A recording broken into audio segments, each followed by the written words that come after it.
Hey guys, tonight we're diving into something absolutely wild. What if you woke up in the time of Maya's empire? So before you get too comfortable, hit that like button if you enjoy this kind of deep dive. And let me know in the comments where you're watching from and what time it is. It's good to know you and to feel that the work we put in is being seen. Now, dim the lights. Maybe grab a snack. Though you might want to skip the blood sausage after what we're about to explore. And let's jump in. Picture this. You're scrolling through TikTok at 2 a.m. Your brain absolutely fried from another day of modern existence. When suddenly, snap. Everything goes black. But here's the thing. When you wake up, you're not in Kansas anymore, Dorothy. You're not even in the same millennium. You're in the heart of the Maya Empire, somewhere around 800 CE. And trust me when I say, your biggest problem isn't finding Wi-Fi. You wake up to the sound that will haunt your dreams for weeks, if you live that long. It's not your alarm clock. It's not traffic. It's the bone-chilling scream of howler monkeys echoing through a jungle so thick you can barely see 3 feet in front of you. Your eyes snap open, and immediately you're hit with sensory overload that makes your worst hangover feel like a spa day. The air is so humid it's practically soup. We're talking 90% humidity at dawn, which means by noon you'll be swimming through the atmosphere. The smell hits you next. Rotting vegetation, exotic flowers, and something else, something that makes your stomach turn. You try to sit up and immediately regret it. Your head feels like someone used it for Maya ball game practice, and trust me, you'll learn all about that particular sport soon enough. Spoiler alert, it doesn't end well for the losing team. The ground beneath you isn't soft earth or grass. It's a mat of decomposing leaves that squish wetly under your weight.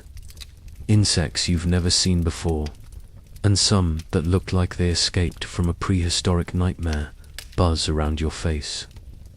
A spider the size of your hand casually strolls across your leg like it owns the place. Because, well, it does. You stumble to your feet, your modern sneakers immediately soaking through with dew and God knows what else.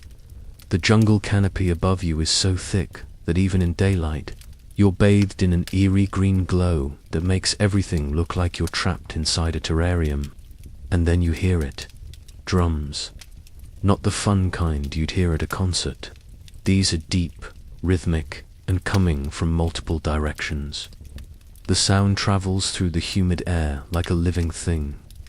And your modern brain immediately starts playing worst-case scenarios. Because let's be honest, when have drums in the middle of nowhere ever meant anything good? You have 3 choices. Follow the drums toward what might be civilization, stay put, and hope someone finds you, or try to navigate this green maze on your own. Staying put sounds tempting until you remember that this jungle is home to jaguars, venomous snakes, and enough ways to die that would make a medieval torture chamber look like a playground. Going it alone. You can barely navigate a shopping mall without getting lost, so you follow the drums. Bad choice, good choice. In the Maya world, there really aren't any good choices, just degrees of terrible ones. As you push through vegetation that seems designed to cut, scratch, and snare you, you start to notice things that definitely weren't in your high school history textbook. Carved stones peeked through the jungle growth, not random rocks, deliberate, intricate carvings covered in symbols that look like they're staring back at you. These aren't ruins, they're not ancient, they're fresh, well-maintained, and very much in use. Welcome to the Maya Empire at its peak, friend. Population, several million people who know exactly how to survive here. Plus one very confused time traveler who's about to get the education of several lifetimes. 20 minutes of jungle trekking that feels like 20 hours. and you emerge into a clearing that makes your jaw drop so hard it practically bounces off your chest. You're standing at the edge of what can only be described as a metropolis that shouldn't exist. Not because it's primitive, because it's absolutely mind-blowing in ways your 21st century brain struggles to process. Tikal, Copan, Palenque. Pick your favorite Maya city-state, because you're about to experience them all rolled into one overwhelming sensory assault that makes Times Square look like a quiet suburb. The first thing that hits you is the sheer scale. Pyramids rise from the jungle floor like something out of a fever dream, their limestone faces gleaming white in the morning sun. We're talking structures that make your local skyscrapers look like garden sheds.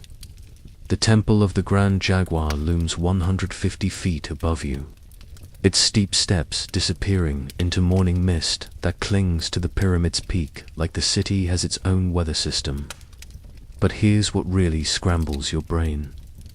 This place is alive, bustling, thriving. Thousands of people move through wide stone plazas with the kind of purposeful energy that tells you this isn't some primitive settlement scratching out a bare existence. This is a civilization running at full throttle, and you're about to become very, very aware of just how advanced they are. The people you see moving through the plaza aren't the Hollywood version of indigenous Americans your brain might expect. These are individuals with bearing style and technology that makes you question everything you thought you knew about the ancient world. The nobles, and you can immediately tell who they are, wear clothing that would make modern fashion designers weep with envy. We're talking intricate textiles in colors so vibrant they seem to glow, jade jewelry that catches the light like trapped lightning, headdresses made from quetzal feathers that shimmer green and gold, like something from another planet. The commoners are no less impressive. Their cotton clothing is clean, well-fitted, and dyed in patterns that speak of a textile industry that would give medieval Europe a serious inferiority complex. They move with the confidence of people who know exactly where they fit in their world. And then there's you, standing there in your jeans and hoodie, smelling like you've been composting for a week, looking like the barbarian outsider you absolutely are. It doesn't take long for someone to notice you. The first person to spot you is a kid, maybe 12 years old, carrying a water jug that probably weighs more than your laptop bag. He takes one look at you and drops the jug. Ceramic shards scatter across the stone plaza as he points at you and starts shouting something in a language that sounds like music crossed with mathematics.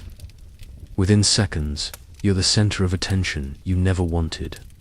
A crowd begins to form, and the expressions on their faces run the gamut from curious to concerned to, we should probably sacrifice this strange person to the gods before they bring bad luck.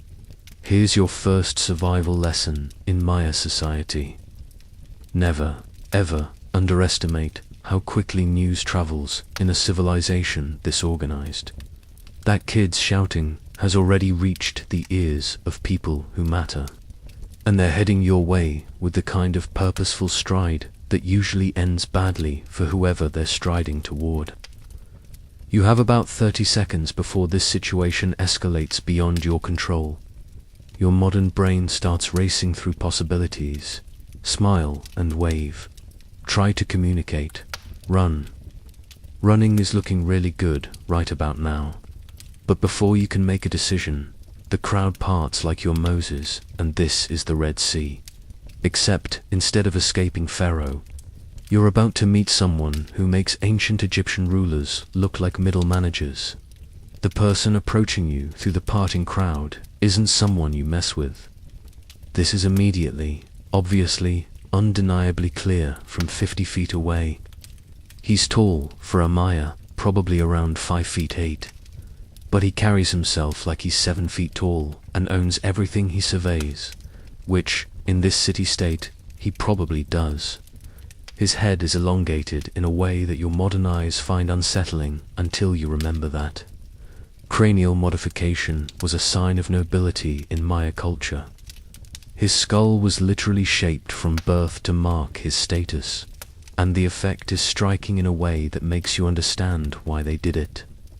This isn't deformity, it's deliberate artistry on a human form. But it's his clothing that really drives home just how out of your league you are. We're talking about an outfit that probably costs more than your car. His hupil, the traditional Maya tunic, is woven from cotton, so fine it might as well be silk, dyed in colors that seem to shift and change as he moves. Blues that rival the deepest ocean, reds that look like they captured liquid fire, patterns that tell stories your eyes can follow but your brain can't quite decode. The jade jewelry alone would fund a small nation's economy. Not the pale green stuff you see in tourist shops. This is imperial jade, deep emerald green that seems to have its own internal light. Earfleurs that catch the sun like green mirrors. A necklace that probably weighs 10 pounds, but somehow makes him look more regal, not burdened. And his headdress. Dear God, his headdress.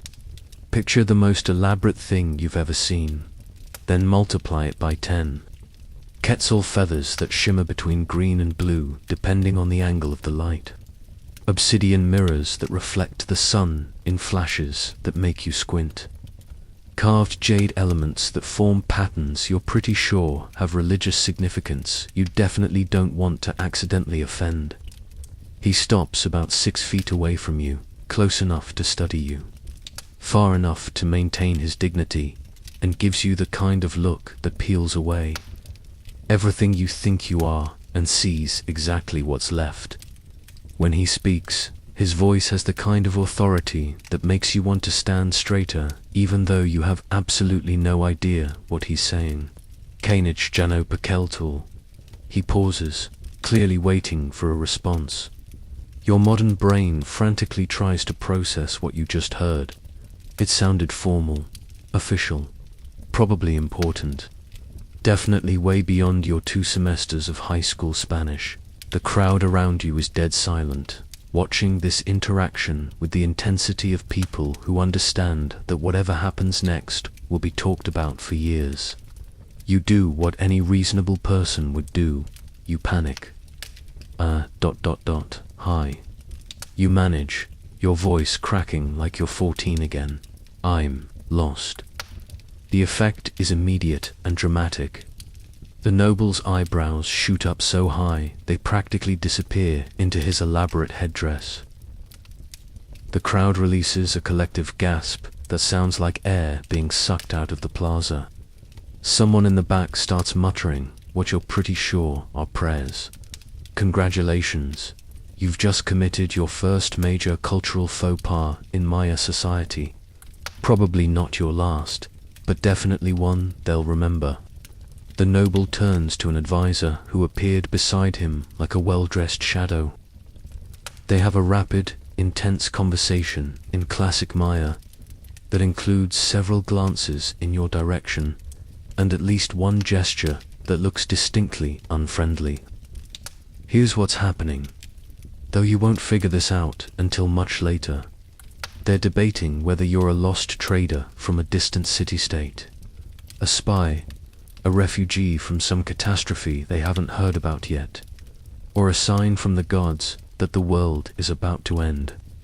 The fact that you speak a language they've never heard, wear clothing they can't identify, and appeared out of the jungle like you fell from the sky isn't helping your case. The advisor finishes speaking, and the noble nods slowly. He turns back to you with an expression that's equal parts curious and calculating. He gestures to 2 guards you hadn't noticed before, because in Maya society, the really dangerous people don't need to advertise their lethality.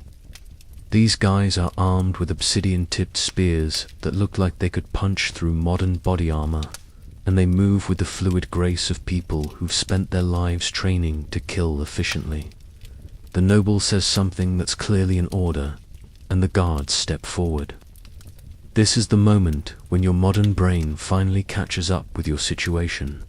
You're not a tourist. You're not protected by embassies or travel insurance or the assumption that local authorities want to avoid international incidents.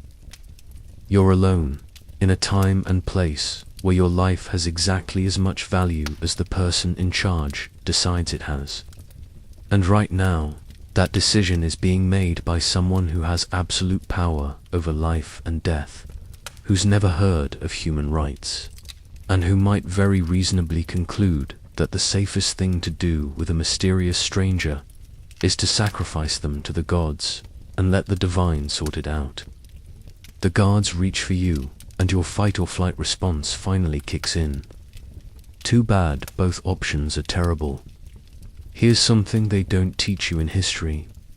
Class, Maya prisons aren't like modern jails with 3 meals a day and cable TV. They're stone cells designed with one purpose: to hold you until someone important decides what to do with you.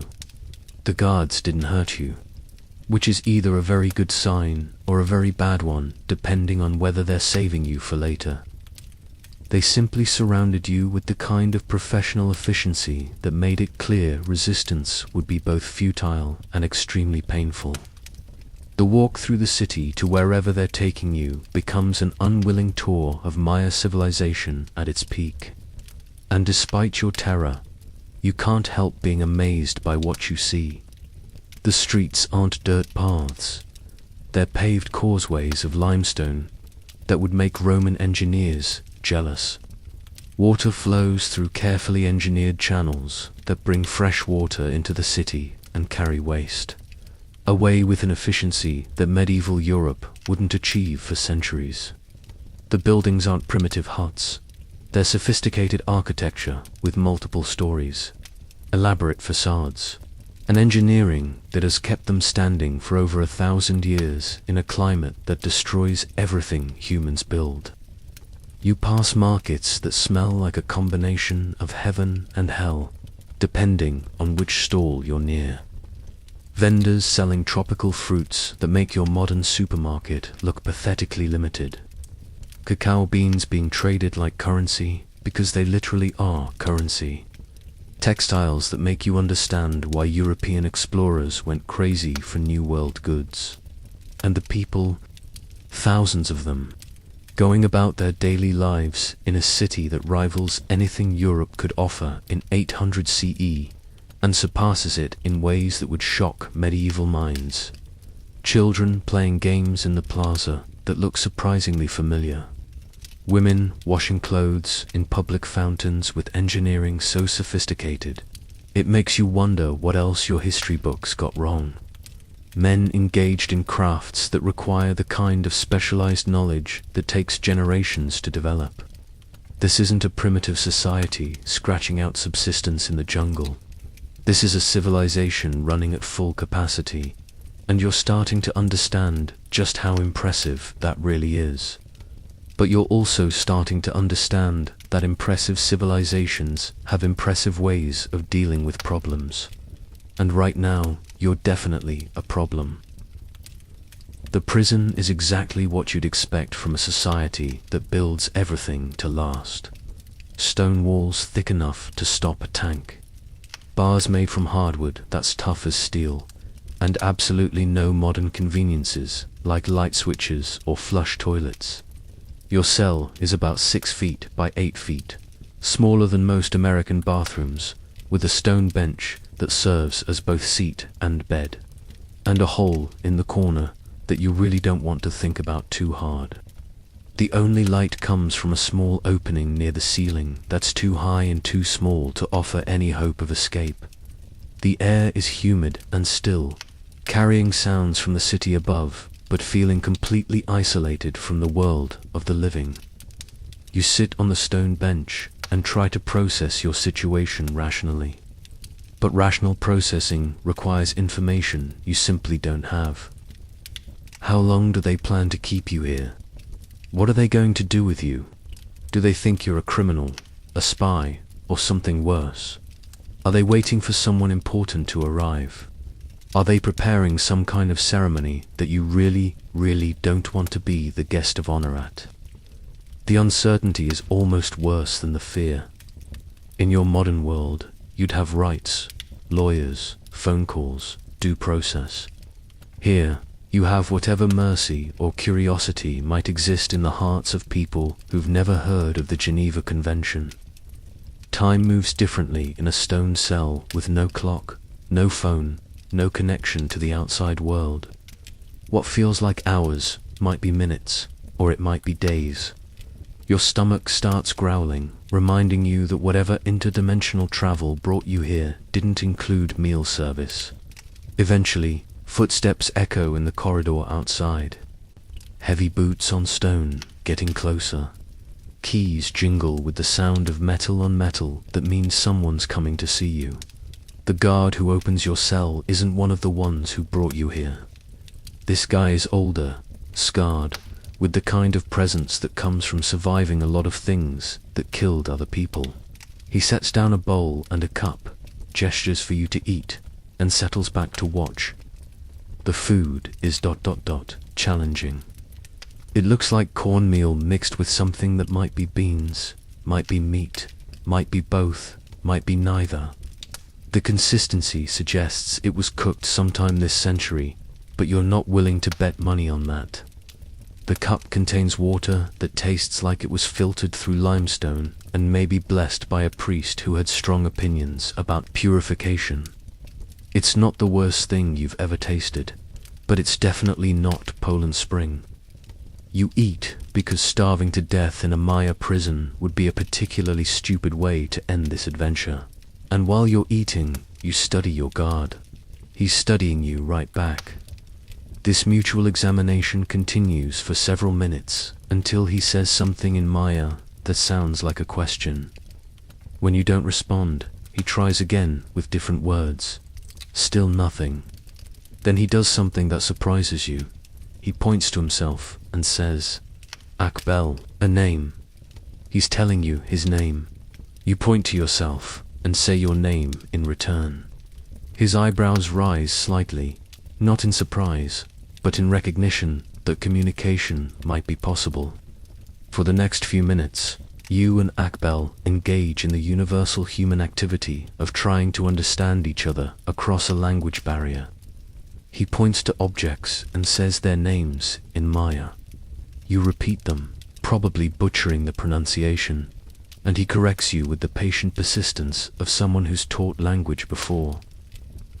By the end of this impromptu lesson, you know the Maya words for water, ha, food, wa, stone, ton, and man, winnick. It's not much, but it's the beginning of understanding. And understanding might be the key to survival. Akbel seems pleased with your progress. He collects the bowl and cup, says something that sounds encouraging, and leaves you alone with your thoughts and the growing realization that this might not be a temporary situation. You might be here for a while. Long enough to learn the language, long enough to understand the culture, long enough to figure out how to survive in a world that operates by rules you're only beginning to glimpse. And maybe, if you're very lucky and very smart, long enough to find a way home. But first, you have to make it through the night without going completely insane from the isolation, the uncertainty, and the growing awareness that everything you thought you knew about the ancient world was wrong. 3 days pass before they come for you. At least you think it's 3 days. Time becomes meaningless. When your only clock is the changing light from that tiny window and the rhythm of guards, bringing food that could charitably be called edible. When they do come, it's not the casual visit of a guard checking on a prisoner. This is official business, and everyone involved knows it. 5 people enter your cell, which suddenly feels about as spacious as a coffin. The noble you met in the plaza is there, still radiating authority like a human power plant. But he's brought company that makes your stomach clench with anxiety. There's a priest you can tell immediately because he looks like every civilization's idea of someone who talks to gods for a living. His head is partially shaved in patterns that probably have deep religious significance.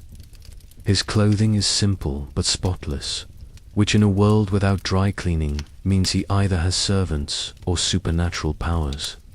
His eyes have the unsettling intensity of someone who's seen things that would drive normal people insane. The third person is a woman who commands respect in a way that tells you Maya society isn't nearly as patriarchal as your history.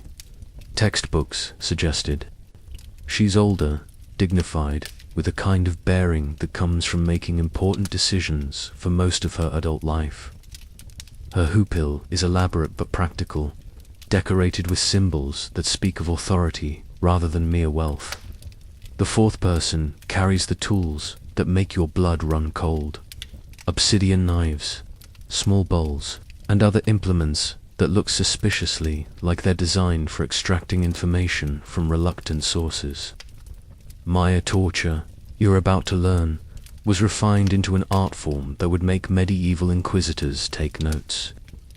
The fifth person is your friend Akbol, which either means he's here to help translate, or he's about to watch you die in ways that will haunt his dreams. The noble, who you're beginning to think might be the AHL, the divine ruler of this city-state, settles onto a stone seat that someone brought specifically for this occasion. When rulers sit down for interrogations in the Maya world, it means the stakes just went through the roof.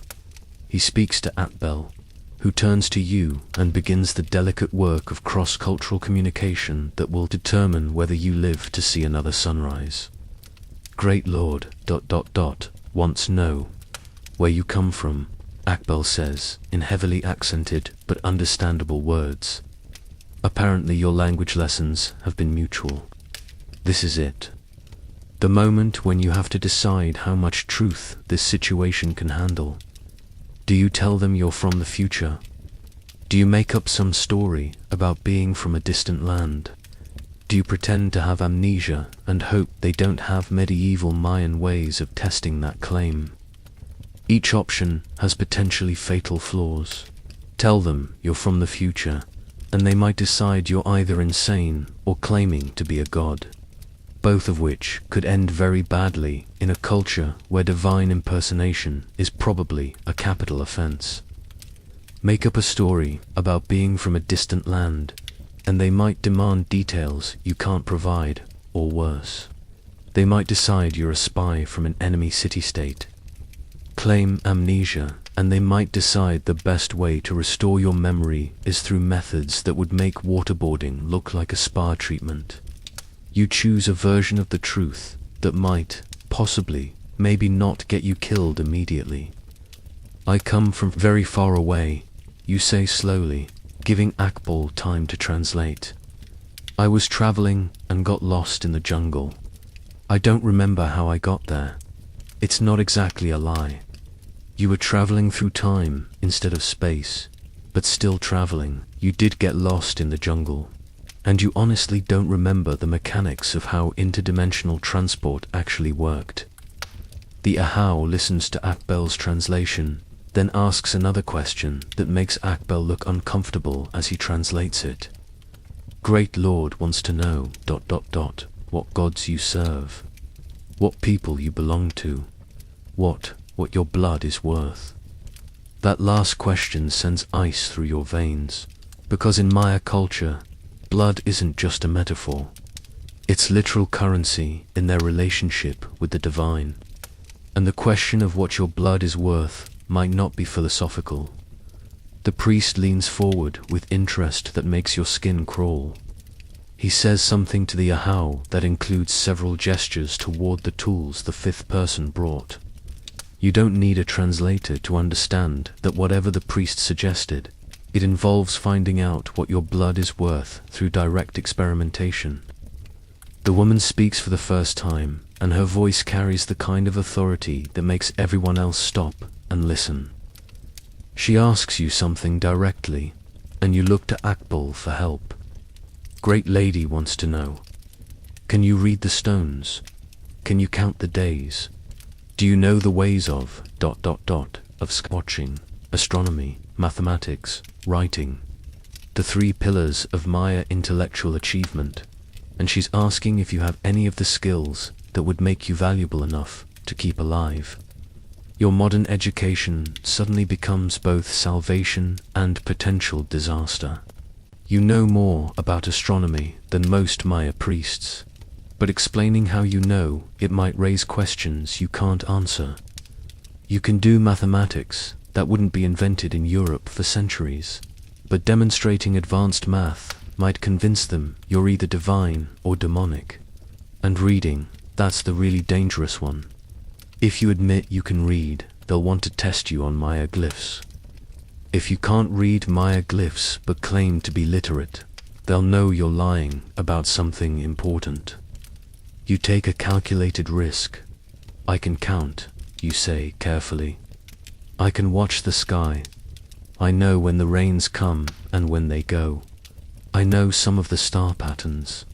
It's vague enough to be believable, specific enough to suggest you might be useful, and true enough that you won't get caught in an obvious lie. The Ahau and the woman exchange a look that contains about 6 layers of political calculation you can't even begin to decipher. The priest says something that sounds like an objection, but the woman responds with words that carry the weight of final decisions. Akbol translates the verdict.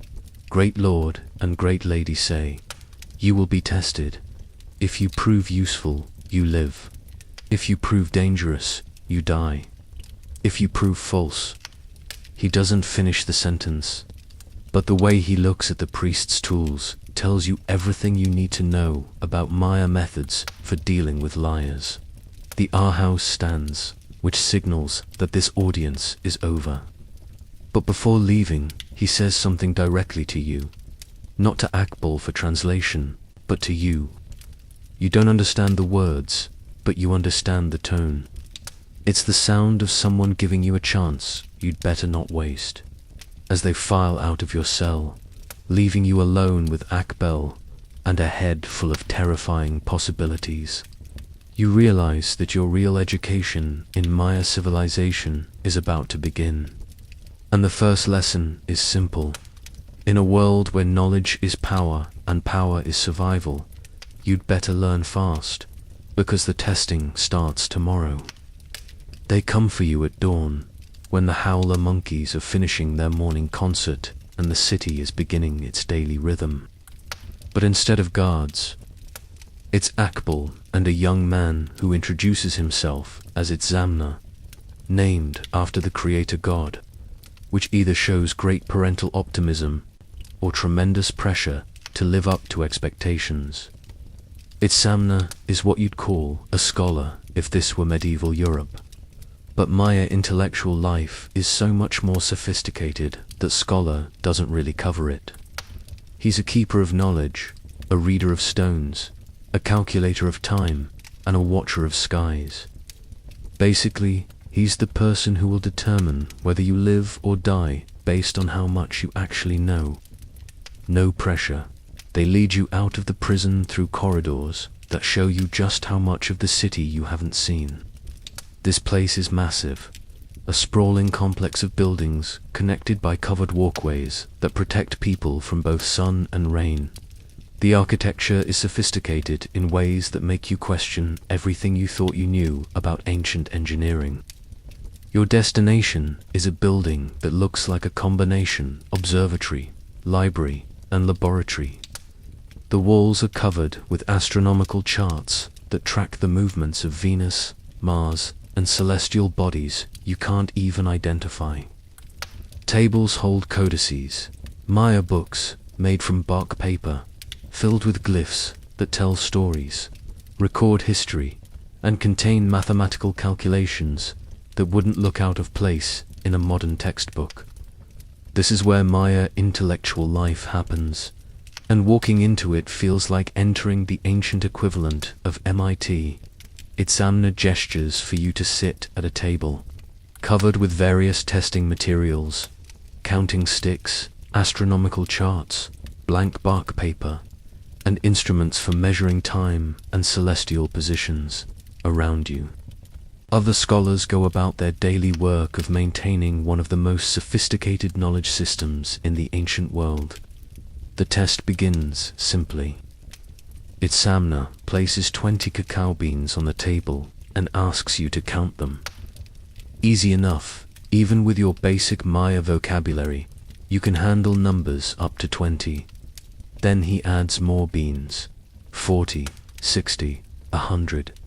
You count carefully, using the Maya-based 20 counting system you remember from a college anthropology class.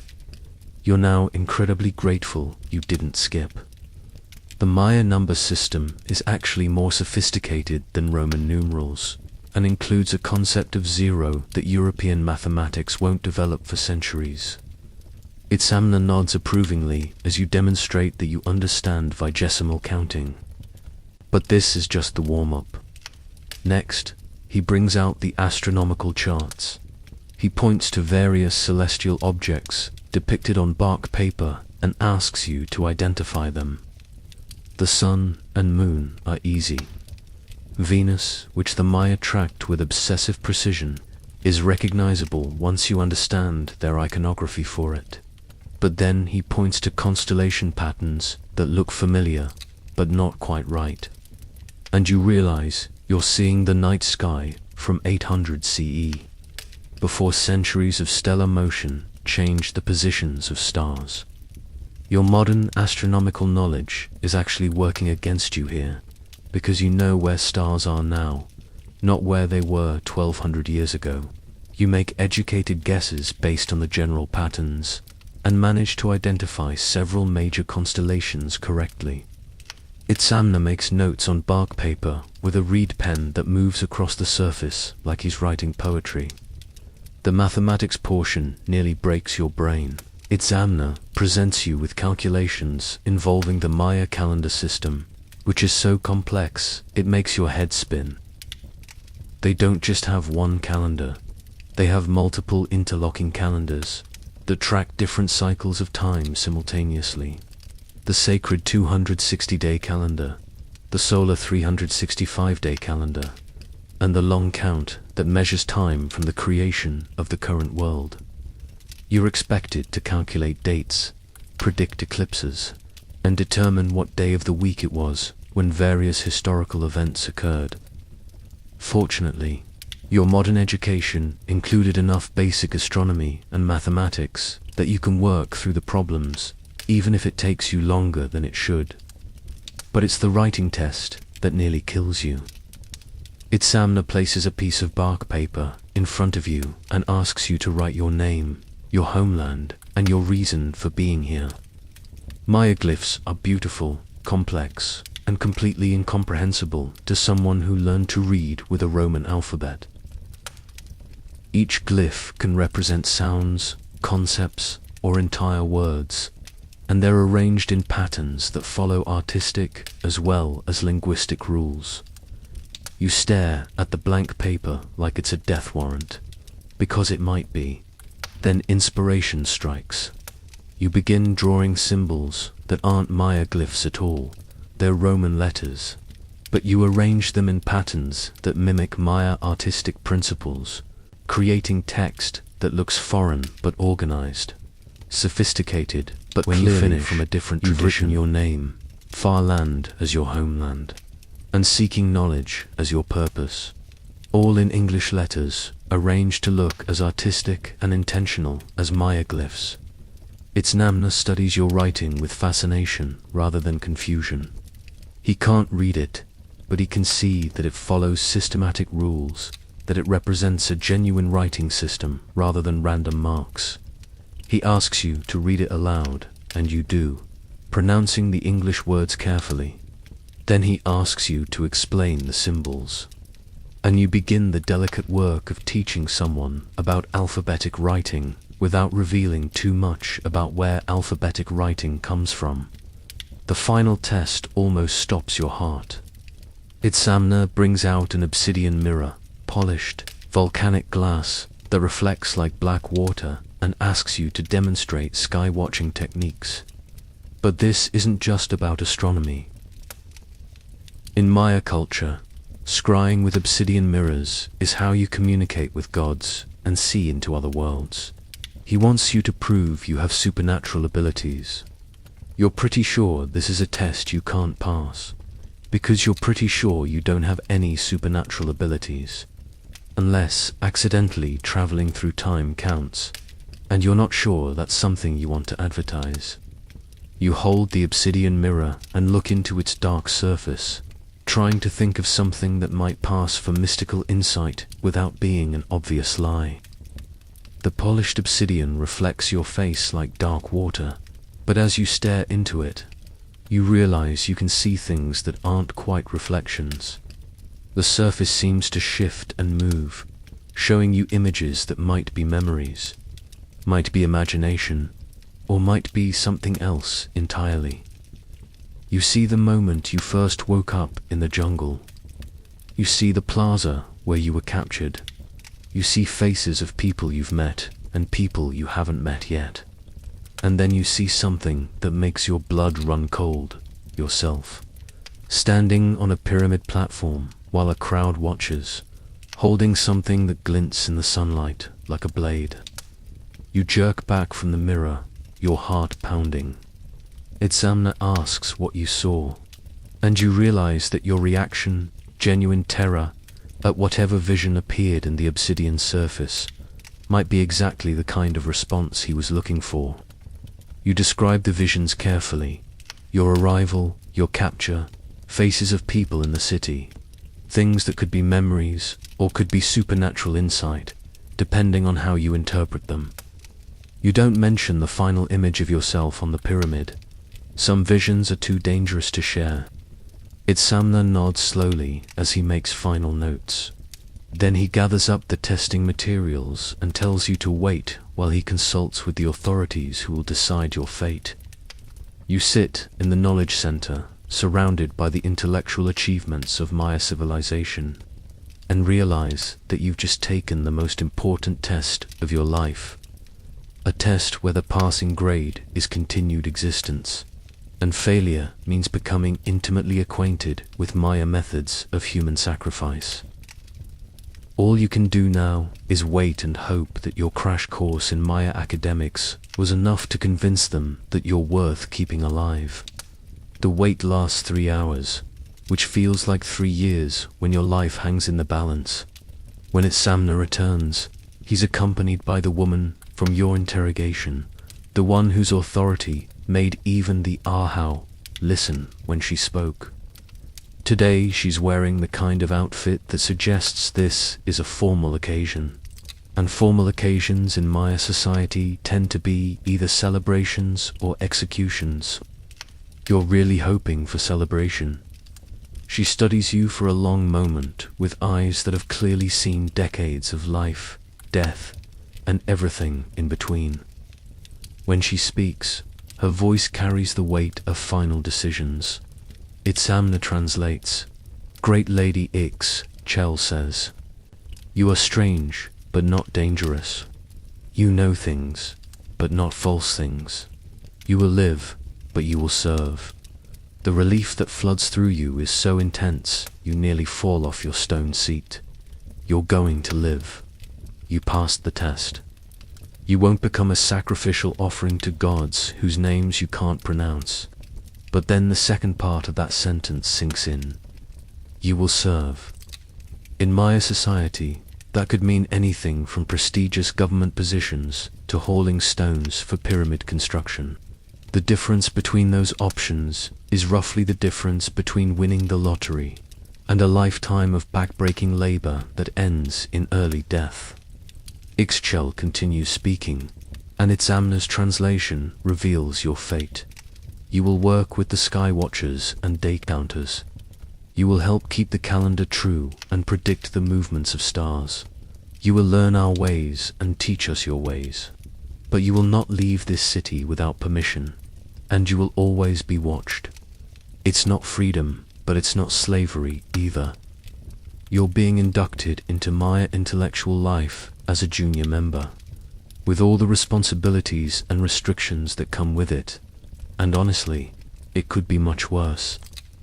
Ixchel assigns you living quarters in the Scholars Complex, a small room with stone walls, a sleeping mat that's actually comfortable, and a window that looks out over the city. After your prison cell, it feels like a luxury suite. More importantly, you're given access to the knowledge centers where Maya intellectual life happens. Libraries filled with codices that contain everything from historical records to astronomical calculations to astronomical observations. Workshops where craftsmen create the tools needed for advanced study. And laboratories where scholars conduct experiments that push the boundaries of what's possible with available technology. Your official title, as translated by Akbel, is something like Keeper of Strange Knowledge, which accurately describes your situation, even if it sounds like a job description from a fantasy novel. Your daily routine begins at dawn with breakfast that gradually becomes edible as your palate adjusts to Maya cuisine. Corn in every form imaginable, beans that provide protein your modern diet usually gets from meat. Chocolate drinks that are nothing like the sweet hot chocolate you know, but are infinitely more complex and interesting. Then comes your education in Maya intellectual life, which quickly proves to be more sophisticated than anything you learned in school. The mathematics alone are incredible. The Maya developed concepts of zero and place notation independently of European mathematics, created a number system based on 20 instead of 10 that works beautifully for complex calculations, and solved mathematical problems that wouldn't be addressed in Europe for centuries. The astronomy is even more impressive. Maya star watchers tracked the movements of Venus with precision that rivals modern observations. They calculated the length of the solar year to within minutes of current measurements. They predicted eclipses centuries in advance and developed a calendar system so accurate that it's still more precise than our Gregorian calendar. But it's the writing system that really blows your mind. Maya glyphs aren't just primitive picture writing like you assumed in school. They're a fully developed writing system that can express any concept, any sound, any idea that spoken language can convey. The glyphs are artistic masterpieces that follow aesthetic rules as strict as linguistic ones, creating written works that are simultaneously literature, art, and historical record. Learning to read Maya glyphs becomes your obsession, partly because it's fascinating and partly because literacy is power in any civilization. The more you can read, the more valuable you become, and the more likely you are to survive whatever challenges this world throws at you. Your teachers are patient but demanding. Itzamna expects you to memorize hundreds of glyphs and their combinations. Other scholars test your mathematical abilities with increasingly complex problems. The astronomers require you to identify star patterns, predict planetary movements, and calculate dates using the bewildering complexity of the Maya calendar system. But the most important lesson isn't academic, it's social. Maya civilization operates on principles that are both familiar and alien to your modern mindset. There's rigid social hierarchy, but also social mobility based on merit. There's absolute authority, but also checks and balances that prevent complete tyranny. There's religious devotion that seems extreme, but also rational skepticism about supernatural claims. You learn to navigate conversations that might contain deadly political implications. You discover which topics are safe to discuss, and which ones can get you accused of sedition. You figure out the subtle signals that indicate someone's social status and adjust your behavior accordingly. Most importantly, you learn that survival in Maya society depends not just on what you know, but on who you know and how they perceive you. Your reputation as the keeper of strange knowledge opens doors that would be closed to ordinary people. But it also creates expectations that could be dangerous if you can't meet them. People begin coming to you with questions about astronomical events, mathematical problems, and interpretations of unusual phenomena. You become the go-to person for anything that doesn't fit standard Maya explanations, which is both flattering and terrifying because you're basically making educated guesses based on your modern knowledge and hoping you don't accidentally predict something that doesn't happen. The pressure is constant but manageable until the day Samna comes to your quarters with news that changes everything. "Great Lord wants to see you," he says, and the expression on his face tells you this isn't a routine consultation about calendar calculations. There have been signs in the sky that the priests cannot explain. Strange movements of stars, lights where no lights should be.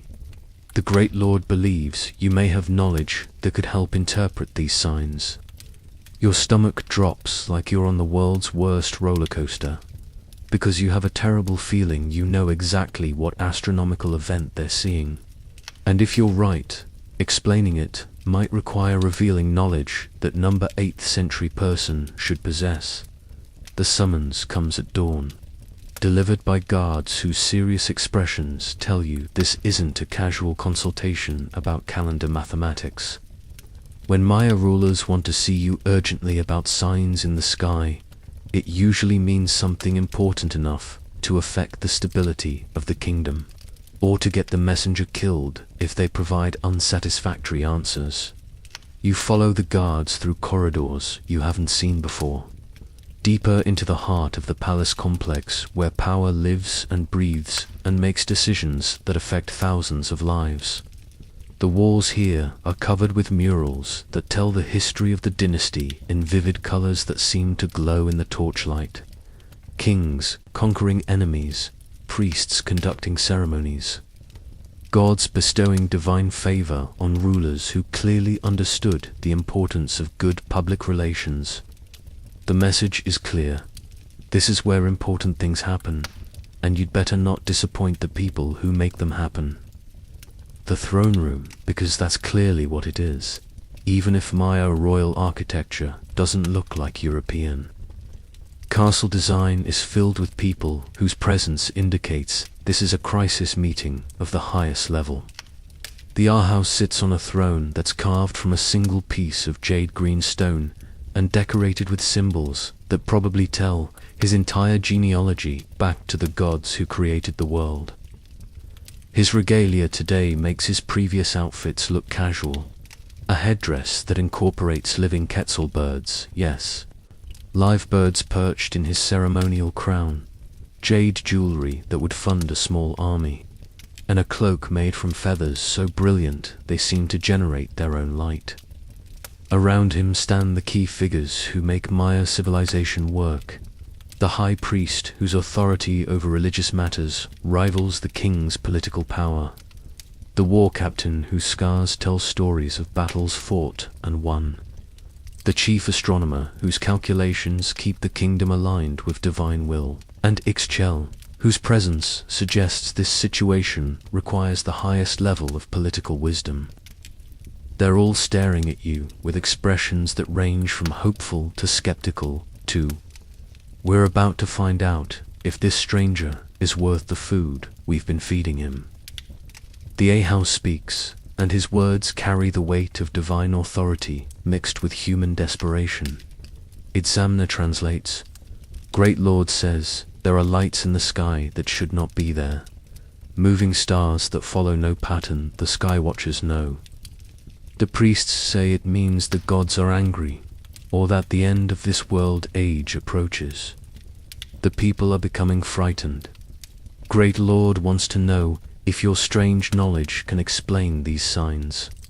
Your heart starts pounding as you realize what they're describing. Satellites. They're seeing satellites crossing the night sky. Those tiny points of light that move steadily across the starfield, following orbital paths that wouldn't be invented for over 1,000 years. But how can satellites be visible in 800 CE? Unless your time displacement somehow created a anomaly that's allowing glimpses of your original time period to bleed through into theirs.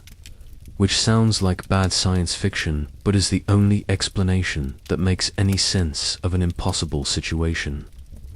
The chief astronomer steps forward and begins describing the observations in detail. Through its ominous translation, you learn that they've been tracking these wandering lights for several weeks. The lights appear at predictable times, follow consistent paths across the sky, and move too steadily to be meteors, but too regularly to be spirits or supernatural phenomena. The Maya astronomical tradition is sophisticated enough to recognize that these lights represent something new and different, but their theoretical framework has no explanation for artificial objects orbiting the Earth, because the concept of artificial satellites won't be invented until the 20th century. You're faced with a terrible choice. Tell them the truth about what they're seeing, or find some explanation that fits within their worldview and hope it doesn't make things worse. Telling them the truth that they're seeing machines launched into the sky by civilizations that won't exist for centuries would require explaining concepts like orbital mechanics, space travel, and technological development that would sound like insane rambling to 8th century minds. But lying to them, or providing an explanation that turns out to be wrong, could destroy your credibility and get you killed when the predicted consequences don't materialize.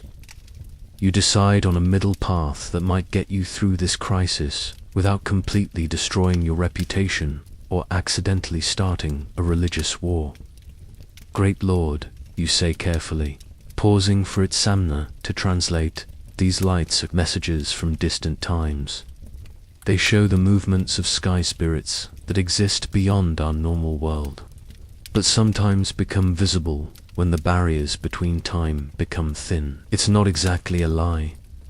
Satellites are indeed messages from your distant time, and they do exist beyond the normal Maya world of 800 CE. The part about barriers between time becoming thin is closer to fantasy than science, but it provides a framework they can understand. The high priest immediately demands more details. If these are messages from sky spirits, what do the messages say? Are they warnings, prophecies, instructions? You realize you've just opened a can of worms that could consume the rest of your life, or end it very quickly if you can't provide satisfactory answers. The messages are difficult to read. You continue, thinking frantically. They show possible futures, different ways the world might develop. Some paths lead to great knowledge and prosperity. Others lead to destruction and ending. The spirits show these paths so that wise rulers can choose which future to pursue. The Ahau leans forward with interest. The concept of glimpsing possible futures appeals to someone whose job requires making decisions that affect entire kingdoms. But the war captain looks skeptical. He asks a question that Itsamna translates with obvious reluctance.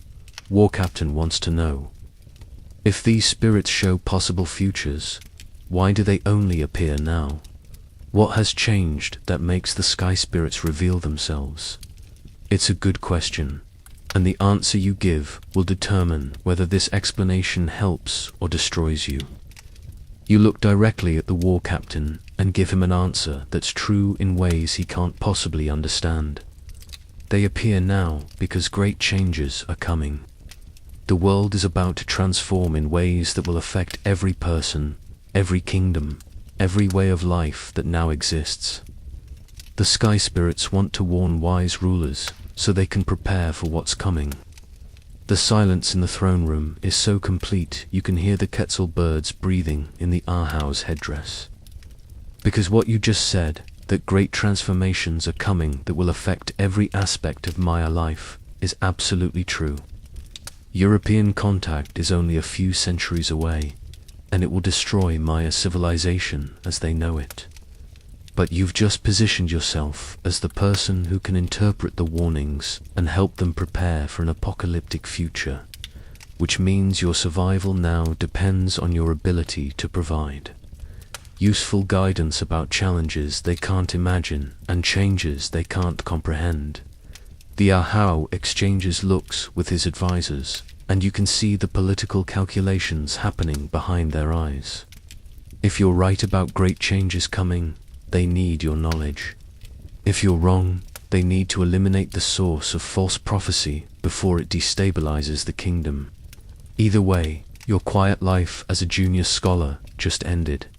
You're now the royal interpreter of impossible sky signs, and the pressure of that responsibility feels like it might crush you. The Ahau makes a decision that seals your fate. You will work with the Sky Watchers to observe these spirit messages. You will interpret their meanings and advise us on the changes they foretell. You will be given everything you need to understand what the spirits are trying to tell us. It's the kind of opportunity that comes with unlimited resources and certain death. If you fail to deliver results, congratulations, you've just been promoted to the most dangerous job in the Maya Empire. Predicting the future for people who have the power to make your predictions come true or kill you for making them. Your new position comes with perks that would make modern consultants jealous and responsibilities that would give them nightmares. The perks: your own observatory on top of one of the tallest buildings in the city, assistants who fetch anything you need, access to the royal library's most restricted codices, and meals that actually taste good because the palace cooks know what they're doing. The responsibilities: predict the future accurately enough to help the kingdom prepare for changes that will transform Maya civilization, but not so accurately that you accidentally reveal knowledge that shouldn't exist in 800 CE also. Don't get executed for providing false prophecy. That's a big one. Your new workspace is incredible in ways that make you understand why Maya astronomy was so advanced. The observatory provides a panoramic view of the night sky unimpeded by light pollution, since electric lights won't be invented for another 1,000 years. The Milky Way blazes overhead like a river of diamonds, and celestial objects that are barely visible from modern cities shine with crystal clarity. The astronomical instruments are sophisticated beyond anything you expected from ancient technology. Stone markers aligned with mathematical precision to track the movements of planets, sun, and moon. Viewing tubes that focus distant light to make faint objects clearer. Recording tables designed for long-term observations that span decades or centuries. Your assistants are young scholars who've spent their lives learning to track celestial movements with precision that rivals modern observatories. They can predict eclipses years in advance, calculate the exact length of the solar year to within minutes, and identify planetary conjunctions that occur once in a lifetime. But they've never seen anything like the satellites crossing their familiar sky.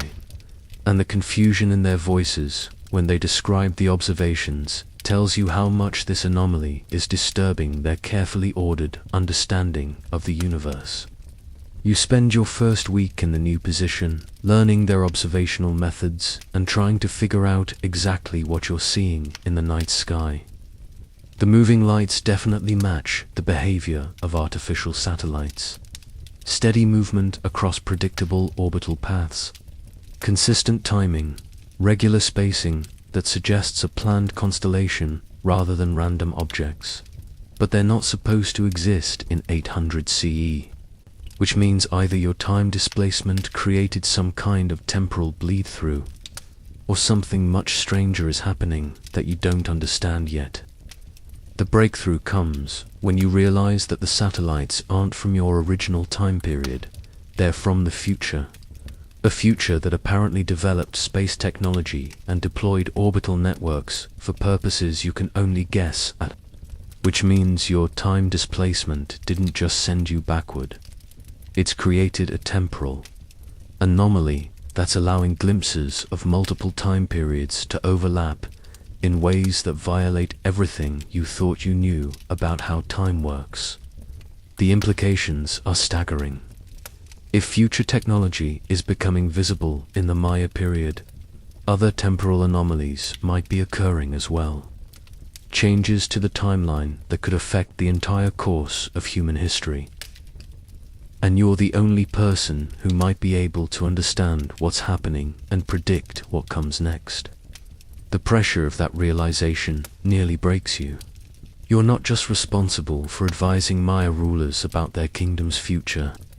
You might be responsible for understanding and managing changes that affect the entire timeline of human development. But you can't share any of this with your Maya colleagues, because explaining temporal mechanics to 8th century minds would either get you declared insane or worshipped as a god.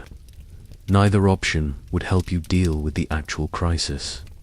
Instead, you develop a system for interpreting the satellite observations that provides useful guidance while staying within Maya conceptual frameworks. The satellites become sky messengers that reveal information about distant lands, future possibilities, and changes that are coming to the world. Their orbital paths become message routes that connect different regions and time periods. Their regular timing becomes evidence of divine precision in cosmic communications.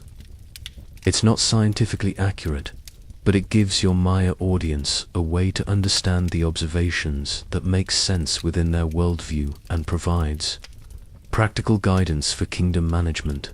The system works better than you expected.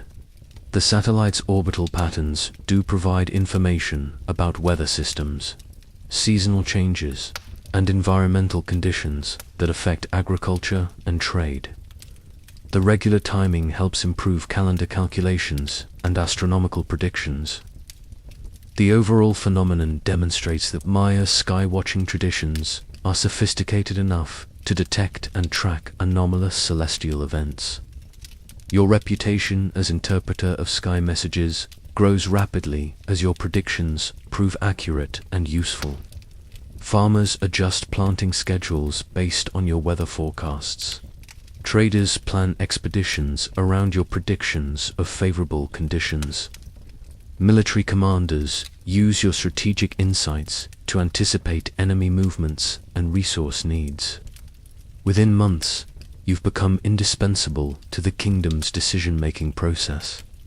Every major choice requires consultation with the keeper of sky messages, who can interpret the warnings and guidance provided by the mysterious lights. But success in Maya court politics comes with dangers that modern life never prepared you for. Your growing influence makes you valuable to the ruler, but threatening to other advisors who see their own power diminishing. Your strange knowledge makes you respected but also suspected by priests, who question whether your abilities come from divine or demonic sources. The crisis comes when a rival city-state sends ambassadors to discuss a territorial dispute, and the Ahau asks you to use the sky messages to determine their true intentions. Diplomatic intelligence based on satellite observations. It's the kind of request that makes perfect sense from the Maya perspective but requires you to provide information you couldn't possibly obtain through actual satellite monitoring.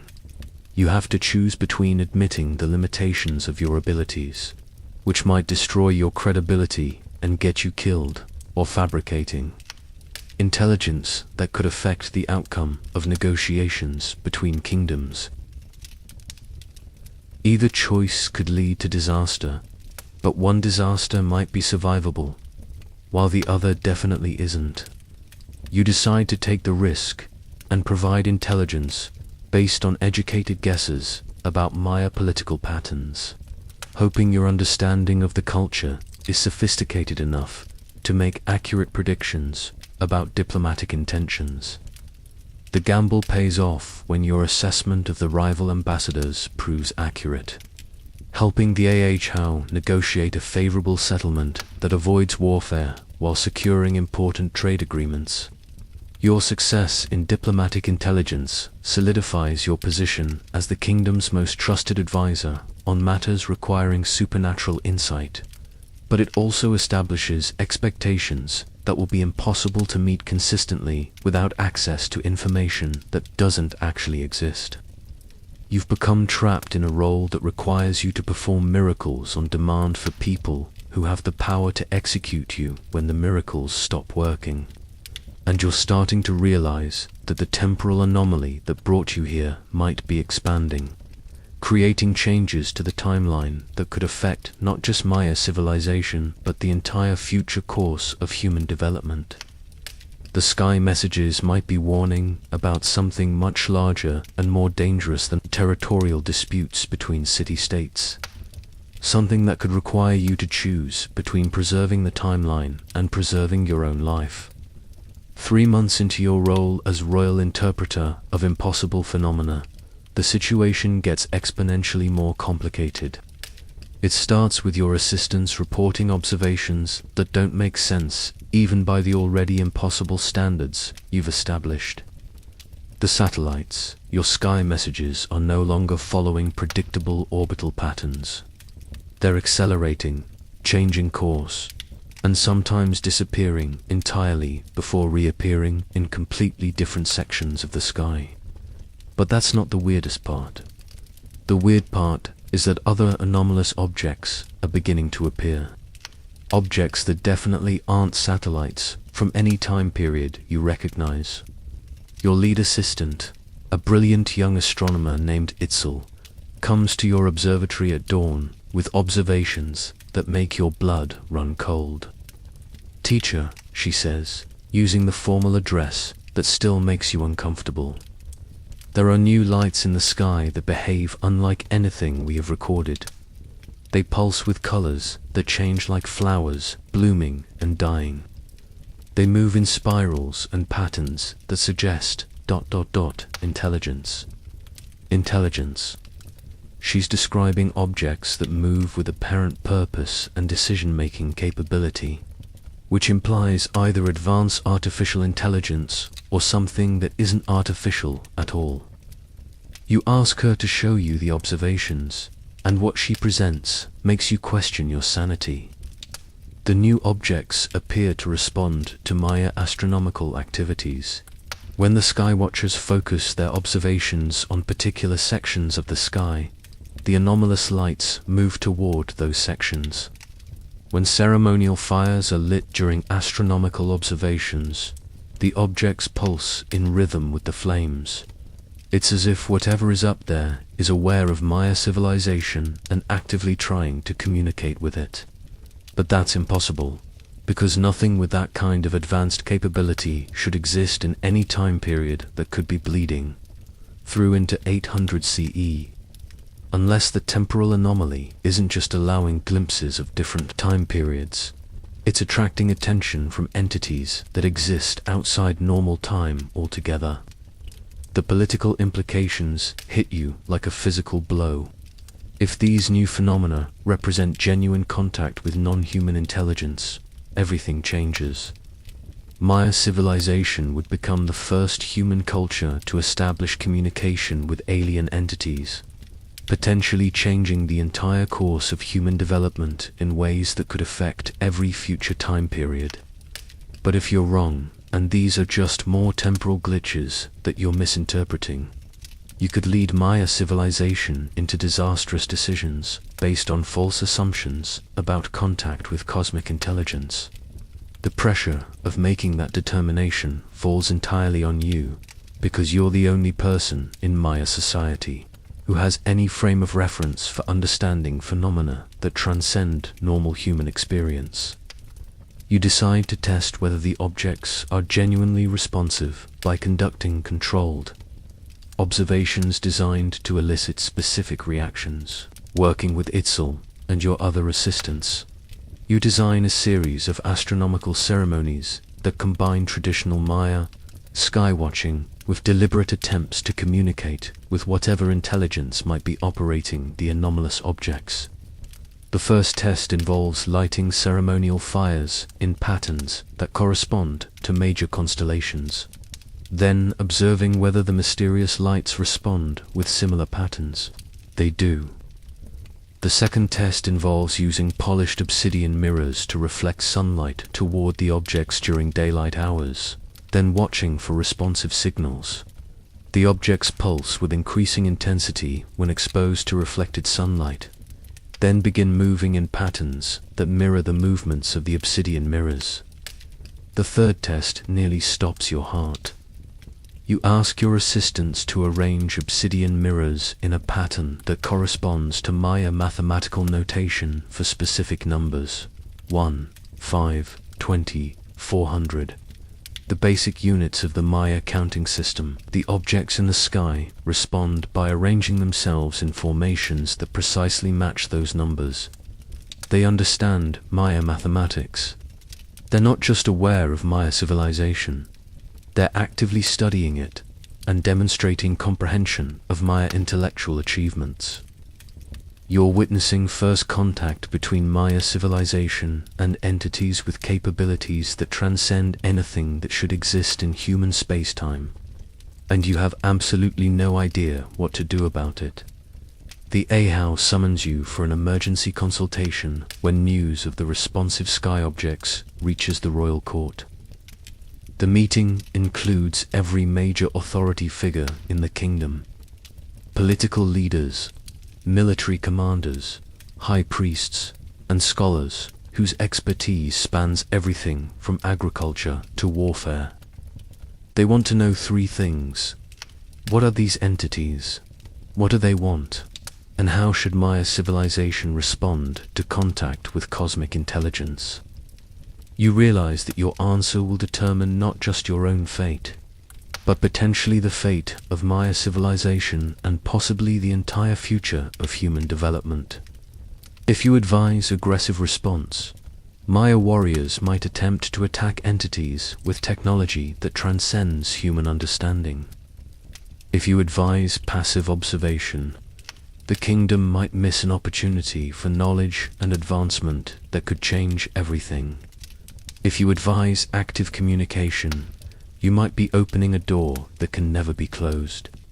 Each option carries risks that could destroy Maya civilization or elevate it beyond anything previously possible in human history. Standing in that throne room, surrounded by the political and intellectual leadership of one of history's most sophisticated civilizations, you realize that the anomaly that brought you here wasn't an accident. It was preparation. You've been placed in this position because someone or something needs a human with modern knowledge to serve as intermediary between Maya civilization and entities that operate beyond normal human understanding. The question is whether that someone or something has Maya civilization's best interests in mind, or whether you've become an unwilling participant in a cosmic manipulation that could rewrite the entire timeline of human development. The Ahau is waiting for your response, and the future of history might depend on what you say next. But before you can answer, Eitzel bursts into the throne room with news that changes everything. Teacher, the Sky-entities, ...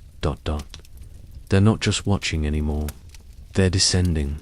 3 of them are coming down toward the Great Plaza, and they're bringing something that looks like gifts. First contact isn't waiting for your recommendation. It's happening right now, whether Maya civilization is ready or not. And you're about to find out whether your role as intermediary will help humanity navigate this moment or witness its destruction. The throne room empties faster than you would have thought possible, as everyone rushes to witness what might be the most important moment in human history, or its last.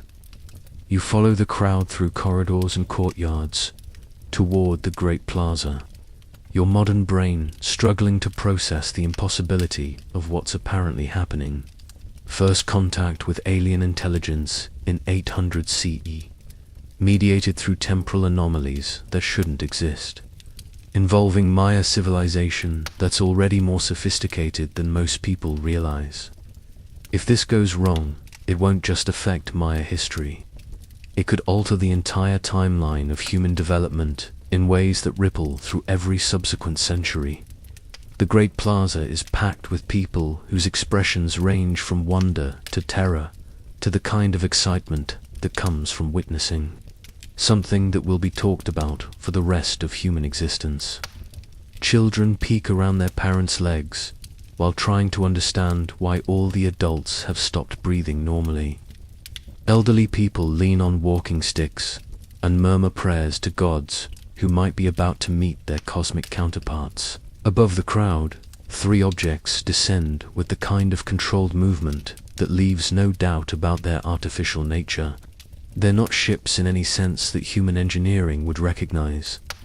They're more like geometric forms that happen to move through space with obvious intelligence directing their motion. Each object is roughly spherical, but composed of crystalline facets that reflect light in patterns too complex and beautiful to be accidental. They pulse with internal luminescence that shifts through colors human eyes have never seen before, and they emit harmonious tones that resonate through the plaza like cosmic music. As they descend toward the plaza's center, the objects begin to change shape, facets rearranging themselves into new configurations that suggest adaptability and purposeful transformation. Whatever technology allows this isn't just advanced beyond human understanding. It operates on principles that transcend physical laws as humans comprehend them. The largest object settles onto the plaza's stone surface with weightless grace, its facets shifting into a configuration that opens like a flower, revealing an interior that glows with soft, welcoming light. From that opening emerges a person, not an alien creature with tentacles and multiple eyes, but an apparently human figure, wearing clothing that manages to be both familiar and completely impossible. The figure is clearly Maya in features and bearing the elongated skull that marks nobility, the facial characteristics of someone who belongs to this civilization, the confident posture of someone comfortable with authority and respect. But the clothing is wrong for 800 CE in ways that make your head spin. The fabric seems to shift and flow like liquid light, changing colors and patterns in response to the figure's movements. The jewelry incorporates materials that gleam like metal but move like living tissue. The overall effect suggests Maya artistry elevated to levels that transcend anything possible with available technology. When the figure speaks, the voice carries clearly across the plaza despite no apparent amplification, and the words are in perfect classical Maya with pronunciation that sounds like poetry set to music. Honored people of this great city, we greet you as kinsmen returning after long absence. We are the children of your children's children, come back through the streams of time to witness the greatness of our ancestors and to offer gifts that may help you prepare for the changes that await all human civilizations. The silence that follows is so complete you can hear the wind stirring the quetzal feathers in the Ahaus headdress. Time travelers. They're claiming to be time travelers from Maya civilization's future, which explains the familiar features and cultural knowledge combined with impossible technology. But it raises questions that make your brain hurt. How far in the future? What kind of technological development allowed Maya civilization to survive and thrive when history records its collapse? And what changes are they trying to help prepare for? The Ahau steps forward with the kind of dignity that makes you understand why Maya rulers were considered divine by their subjects. When he speaks, his voice carries across the plaza with authority that needs no technological enhancement. We welcome kinsmen from the streams of time. We would hear of the paths that lie before us and the wisdom you bring from the years yet to come. The time traveler inclines their head in a gesture of respect that somehow acknowledges the Ahaus authority while suggesting equality rather than subservience. Great Lord, the paths before your people lead to both great triumph and great challenge. In the centuries ahead, strangers will come from across the great waters, bringing diseases, weapons, and ideas that will test Maya wisdom as it has never been tested. But they will also bring opportunities for knowledge, growth, and expansion that could elevate Maya civilization beyond anything previously imagined. European contact. They're warning about European contact while suggesting it might be manageable with proper preparation. The gifts we bring may help your people navigate these challenges successfully. Knowledge of medicines that can fight the strangest diseases. Understanding of technologies that can match their weapons. Wisdom about how to adapt and grow stronger rather than merely survive. The time traveler gestures toward the other two objects, which begin to open and reveal contents that make the crowd gasp in amazement. One object contains what appears to be a library, codices, scrolls, and recording devices that somehow store more information than should be physically possible in the space available. Knowledge from the future, compressed into formats that Maya civilization can understand and use. The other object reveals technologies that look like Maya craftsmanship elevated to impossible levels, tools that seem to enhance human capabilities, instruments for astronomical observation that transcend anything currently available, and devices whose purpose isn't immediately obvious, but whose sophistication suggests applications that could transform entire civilizations. But here's what really makes your head spin.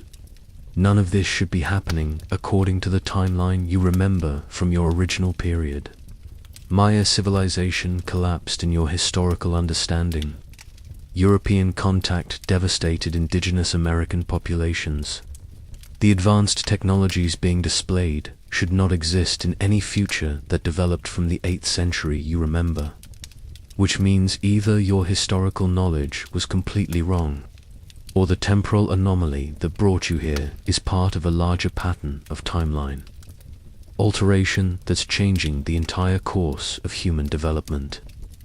And you might be both witness to and participant in the most significant transformation in human history. A transformation that could determine whether humanity develops as a single planet-bound species or becomes something that transcends the normal limitations of space and time. The time traveler turns toward you with recognition that makes your stomach clench with anxiety. And we greet especially the wanderer from distant times whose arrival helped prepare this moment. Your knowledge of the sky messages and your ability to interpret changes across time made it possible for us to approach this city with confidence that we would be understood rather than feared. Everyone in the plaza turns to stare at you with expressions that range from awe to suspicion to the kind of fear that comes from realizing someone you thought you knew has been operating on levels you never suspected. You've just been publicly identified as another time traveler, which makes you either the most important person in Maya civilization or the most dangerous. The Ahaus gaze settles on you with the weight of absolute authority and the expectation of complete truth. Keeper of sky messages, he says, his voice carrying across the plaza like a judgment being pronounced. It appears there are things about your nature that have not been fully revealed. We would hear the complete truth of who you are and why the streams of time have brought you to our city. This is the moment when your carefully constructed cover story either evolves into something sustainable or collapses completely, taking your life with it. And your answer will determine whether you become a bridge between past and future that helps Maya civilization navigate impossible changes, or a casualty of temporal forces beyond any human's ability to control. Standing in the center of the great plaza with thousands of Maya citizens, their divine ruler and time travelers from their own future, all waiting for your answer. you realize that half-truths and careful omissions are no longer an option. The moment requires complete honesty, even if it gets you killed. You take a deep breath and step forward, addressing the how directly, but speaking loudly enough for the entire plaza to hear. Great Lord, honored people, I am indeed a wanderer from distant times, but not as the kinsman from your future. I come from a time more than 1,000 years from now, from lands across the great waters, from a world where Maya wisdom has been forgotten by most people but preserved by a few who understand its greatness. The plaza erupts in murmurs that sound like a human beehive processing incomprehensible information. You continue before the reaction can build into something uncontrollable. In my time, the written records tell of Maya civilization ending in collapse and abandonment. Cities like this one were said to be reclaimed by the jungle, their knowledge lost, their people scattered or destroyed. But the kinsmen from your future prove those records were false or incomplete. Maya wisdom not only survived, it grew into something that transcends the limitations of normal human existence. The time traveler nods with approval that suggests your interpretation is accurate, or at least useful. The sky messages I interpreted were real, but they came from my time period bleeding through the streams of time, not from spirits or gods. The knowledge I used to serve this city came from studying Maya, achievements in my own time, and recognizing that my historical understanding was limited and often wrong. You turn to address the time traveler directly, voicing the question that's been burning in your mind since they appeared. Honored kinsman from the years to come, what I don't understand is why the timeline changed. In my knowledge of history, Maya civilization should have faced impossible challenges in the centuries ahead that led to collapse and abandonment. How did that future become this future? The time traveler's expression shifts to something that might be sadness mixed with determination. Wanderer from the distant stream, the timeline you remember was indeed the path that Maya civilization followed in the original flow of events. Cities abandoned, knowledge scattered, people devastated by diseases and conflicts they were unprepared to face. That timeline produced a world where Maya achievements were reduced to curiosities studied by scholars who never understood their full significance. The plaza falls silent as people absorb the implications of learning that their civilization was destined for destruction in the original timeline. But timelines are not fixed, rivers flowing in only one direction. They are streams that can be diverted, merged, or redirected by actions taken at critical moments. Your arrival here was not an accident. It was the first divergence point that began creating a new timeline where Maya civilization could survive and flourish. Your stomach drops as the full weight of responsibility settles on your shoulders. Your knowledge of what was supposed to happen, combined with your ability to interpret phenomena from other time periods, gave this city the preparation it needed to begin adapting for the challenges ahead.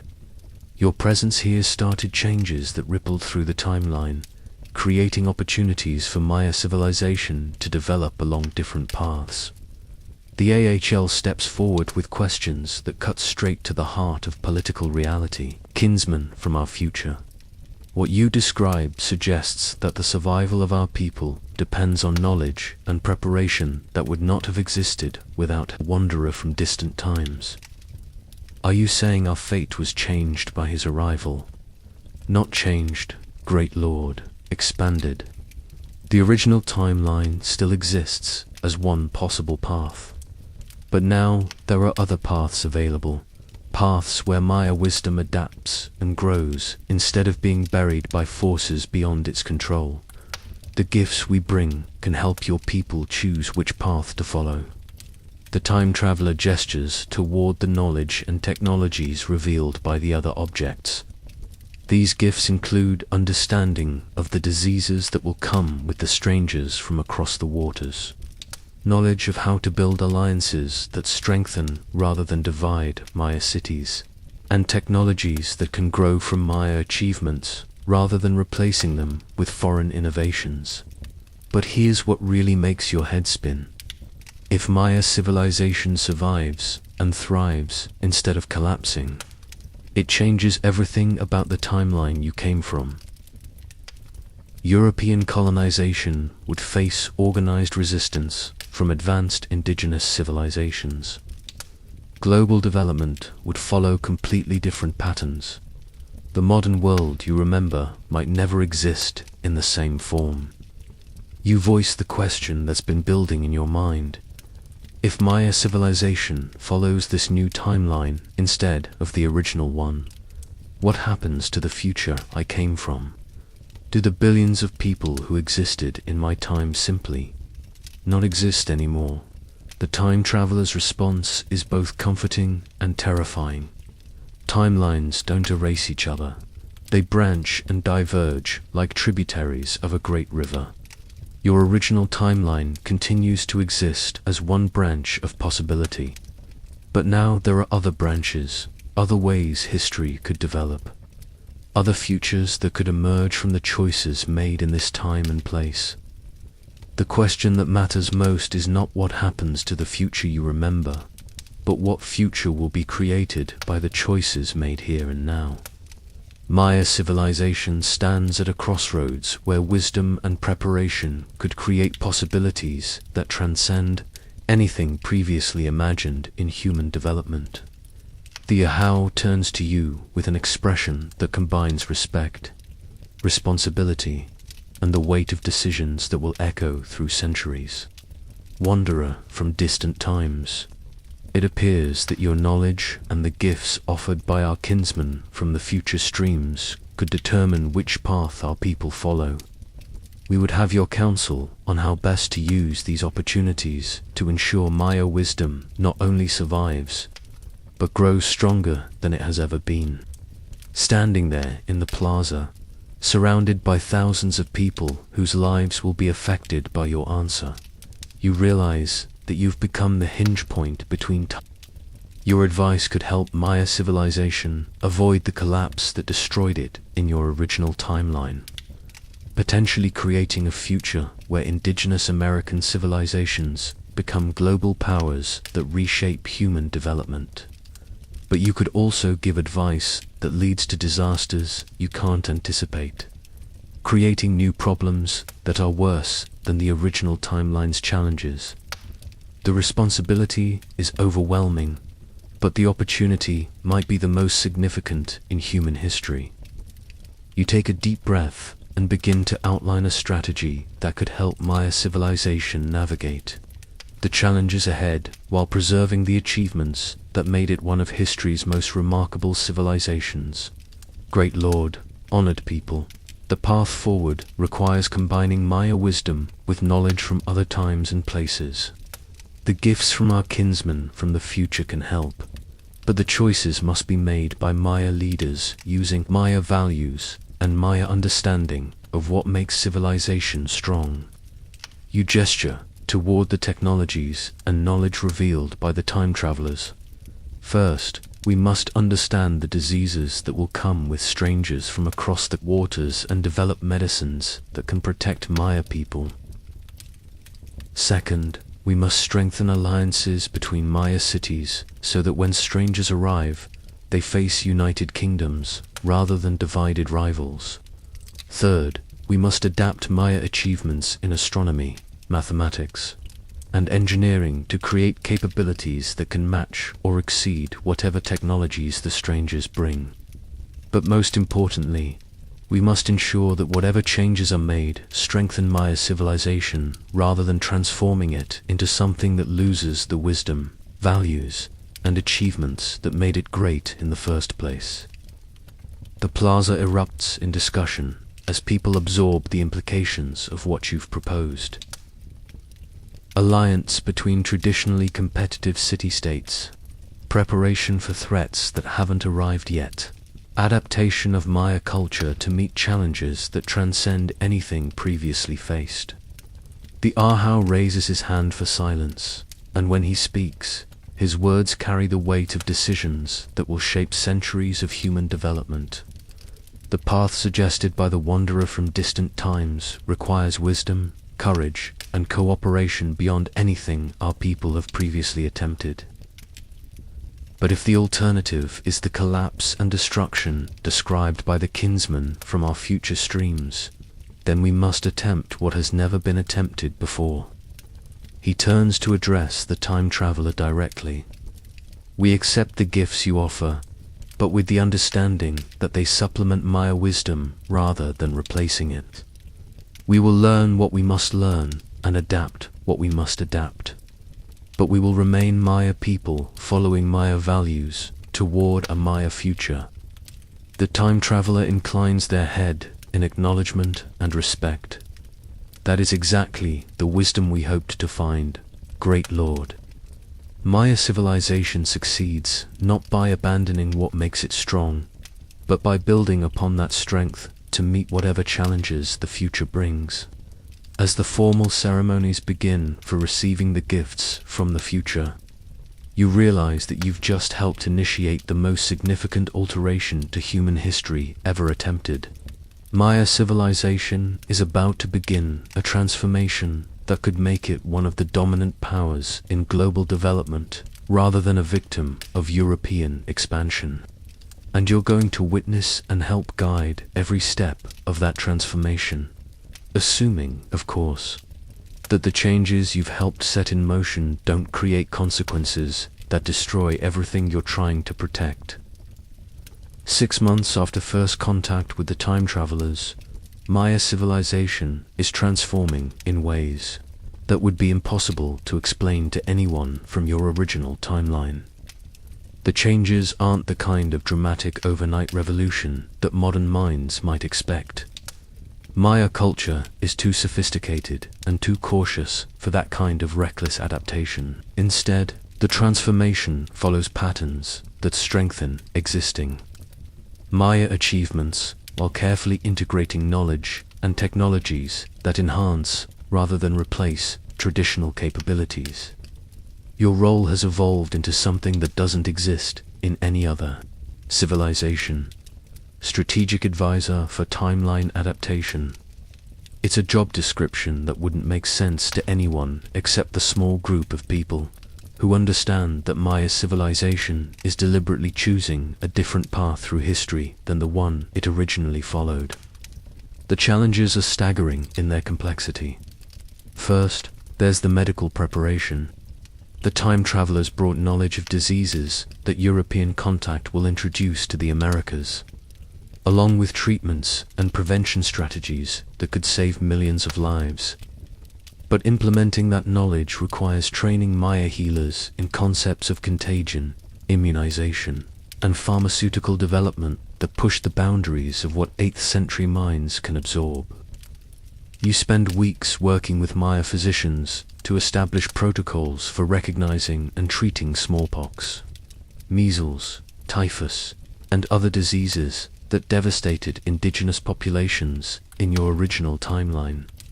The healers are brilliant, but some concepts require fundamental shifts in how they understand illness and healing. The breakthrough comes when you frame disease prevention in terms Maya culture already understands: the importance of balance, the need for protective rituals, and the power of knowledge to overcome chaos. Vaccination becomes a ceremonial process that combines traditional healing wisdom with practical medical techniques. Second, there's the technological integration. The future Maya brought devices and knowledge that could revolutionize everything from agriculture to warfare. But implementing advanced technology in an 8th century context requires engineering solutions that don't exist yet. You work with Maya craftsmen and engineers to develop intermediate technologies that bridge the gap between current capabilities and future possibilities. Water purification systems that combine Maya hydraulic engineering with advanced filtration techniques. agricultural tools that enhance traditional farming methods rather than replacing them, metallurgy advances that improve Maya weapons and tools without requiring industrial infrastructure they don't have. The most challenging aspect is military preparation. European contact brought technological advantages, guns, horses, steel weapons, armor, that overwhelmed indigenous resistance in your original timeline. Creating defensive capabilities that can match those advantages requires rethinking Maya military strategy from the ground up. The solution combines traditional Maya warfare expertise with technological enhancements and strategic innovations. Maya engineers develop new fortification designs that can withstand gunpowder weapons. Maya metallurgists create steel alloys that match European sword quality. Maya military leaders design tactics that turn jungle terrain into an advantage against mounted cavalry. But the most important changes are political and economic. In your original timeline, Maya city-states remained politically fragmented, making them vulnerable to European divide-and-conquer strategies. Creating unified resistance requires overcoming centuries of traditional rivalries and establishing cooperation patterns that have never existed before in Maya history. The Ahau becomes the driving force behind a diplomatic revolution that gradually creates the Maya Confederation, a political alliance that maintains individual city-state autonomy while providing coordinated response to external threats and shared challenges. It's delicate work that requires balancing respect for traditional independence with recognition that survival depends on cooperation. You help design governance structures that allow local rulers to maintain authority over their territories while participating in confederation decisions that affect all Maya people. The economic preparations are equally complex. European contact brought new trade opportunities along with exploitation and resource extraction that devastated indigenous economies. Creating economic systems that can benefit from European trade while maintaining Maya economic independence requires fundamental innovations in how Maya civilization approaches commerce and resource management. Maya merchants begin establishing trade networks that extend far beyond traditional boundaries, creating economic relationships with other indigenous civilizations across the Americas. Maya craftsmen develop products that can compete in global markets while maintaining the quality and artistry that makes Maya goods unique. Most importantly, Maya leaders establish resource management policies that prevent the kind of exploitation that devastated other indigenous civilizations. Gold and silver remain under Maya control rather than becoming extraction opportunities for foreign powers. The cultural adaptations might be the most crucial of all.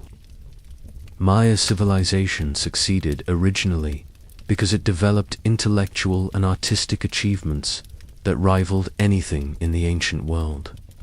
Maintaining that cultural strength while adapting to new challenges requires preserving Maya values and knowledge systems while expanding their applications to unprecedented situations. Maya schools begin teaching expanded curricula that include traditional astronomy, mathematics, and writing alongside new subjects like comparative linguistics, global geography, and cross-cultural diplomacy. Maya artists create works that maintain traditional styles while exploring themes related to the changes happening in their world. But perhaps most importantly, Maya religious and philosophical traditions adapt to incorporate new understanding of humanity's place in a larger cosmos. The time traveler's revelation that human civilizations exist across multiple timelines transforms Maya concepts of divine purpose and cosmic responsibility. Maya priests begin developing theological frameworks that honor traditional gods, while acknowledging that Maya civilization has responsibilities to other timelines and other versions of human development. It's a level of cultural adaptation that would strain any civilization. But Maya intellectual traditions are sophisticated enough to handle complexity that would overwhelm simpler societies. Your own adaptation to this role requires personal changes that sometimes feel like becoming a different person entirely. You've learned to think in Maya temporal concepts that measure time in cycles and patterns rather than linear progression. You've developed political instincts that operate in a world where authority derives from divine sanction rather than popular consent. You've mastered diplomatic skills needed to navigate relationships between rulers who consider themselves living gods. Most challenging of all, you've learned to balance loyalty to Maya civilization with awareness that your decisions affect multiple timelines and potentially billions of lives across different versions of human history. The pressure is constant and sometimes overwhelming. Every recommendation you make could strengthen Maya civilization's chances of survival or create unintended consequences that lead to disasters worse than the original timeline's challenges. But gradually, you begin to see results that suggest the great preparation is working. Maya cities begin reporting improved agricultural yields from enhanced farming techniques. Maya military units demonstrate combat capabilities that could match European advantages. Maya diplomatic missions establish alliances that create mutual support networks across unprecedented distances. Most encouragingly, Maya intellectual achievements continue advancing rather than stagnating under the pressure of preparing for external challenges. Maya astronomers make discoveries that exceed even the time traveler's knowledge. Maya mathematicians develop calculation methods that solve problems no previous civilization has attempted. Maya engineers create innovations that could revolutionize global development patterns. Maya civilization isn't just surviving the transformation, it's becoming stronger, more capable, and more sophisticated than it was before the timeline change began. But success in the preparation phase doesn't guarantee success when the real challenges arrive. European contact is still decades away, but other tests of Maya adaptability come sooner than expected. Natural disasters that require a coordinated response across multiple city-states, economic disruptions that test new trade networks, political crises that challenge Confederation unity, military conflicts with non-Maya peoples who view the growing Maya Confederation as a threat to their own territorial ambitions. Each challenge becomes a test of whether Maya civilization can successfully implement the changes.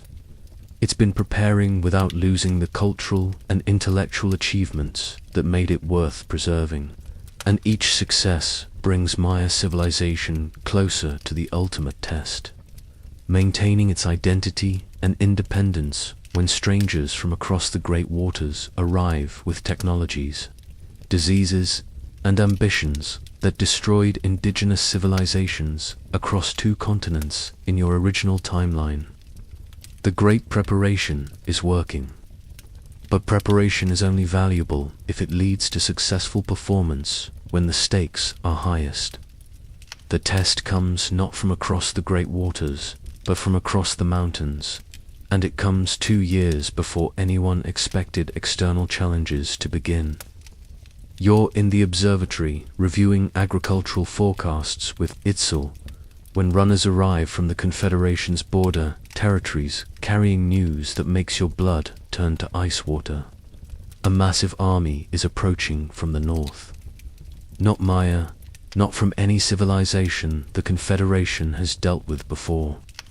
They're using weapons and tactics that match nothing in Maya military experience, moving with coordination that suggests advanced planning and leadership, and demanding tribute or submission from every settlement in their path. The descriptions the runners provide sound disturbingly familiar to your modern knowledge of military conquest patterns, systematic territorial acquisition, overwhelming technological advantages, and no interest in negotiation or compromise. It's European-style conquest warfare, but it's happening decades before Europeans should arrive in this region. The Emergency Council session includes every major authority figure in the Confederation, along with the time traveler, who remained to help guide Maya adaptation efforts. The reports they review paint a picture that challenges everything you thought you understood about the timeline changes. The approaching army numbers in the tens of thousands. They use steel weapons that cut through traditional Maya defenses like paper. They employ mounted cavalry that can overrun Maya infantry formations. They demonstrate engineering capabilities for siege warfare that can breach Maya fortifications. Most disturbing of all, they're led by someone who speaks Maya languages fluently and demonstrates detailed knowledge of Maya military capabilities, political structures, and economic resources. Someone from Maya civilization itself is leading this invasion. The Ahau's expression when this intelligence is revealed combines betrayal, rage, and the kind of cold calculation that makes you understand why Maya rulers were feared as well as respected. We would know, he says, with deadly quiet authority, which of our kinsmen leads strangers against his own people, and why he believes Maya blood spilled by foreign weapons serves any cause worth pursuing. The answer comes from the time traveler, whose distress suggests this development wasn't anticipated in their planning. Great Lord, this invasion represents a timeline complication we did not foresee. When we altered the original path of Maya history, we created opportunities for other forces to adapt their strategies as well. It appears someone from a different timeline branch has arrived to prevent Maya civilization from achieving the independence and strength we've been working toward. Counter-time travelers. Someone from another version of the timeline is actively working to ensure Maya civilization follows its original path toward collapse and destruction. The implications make your head spin with their complexity. If multiple timeline branches exist, and if people can move between them, then the changes you've been helping implement might be part of a larger temporal conflict involving forces you haven't even imagined.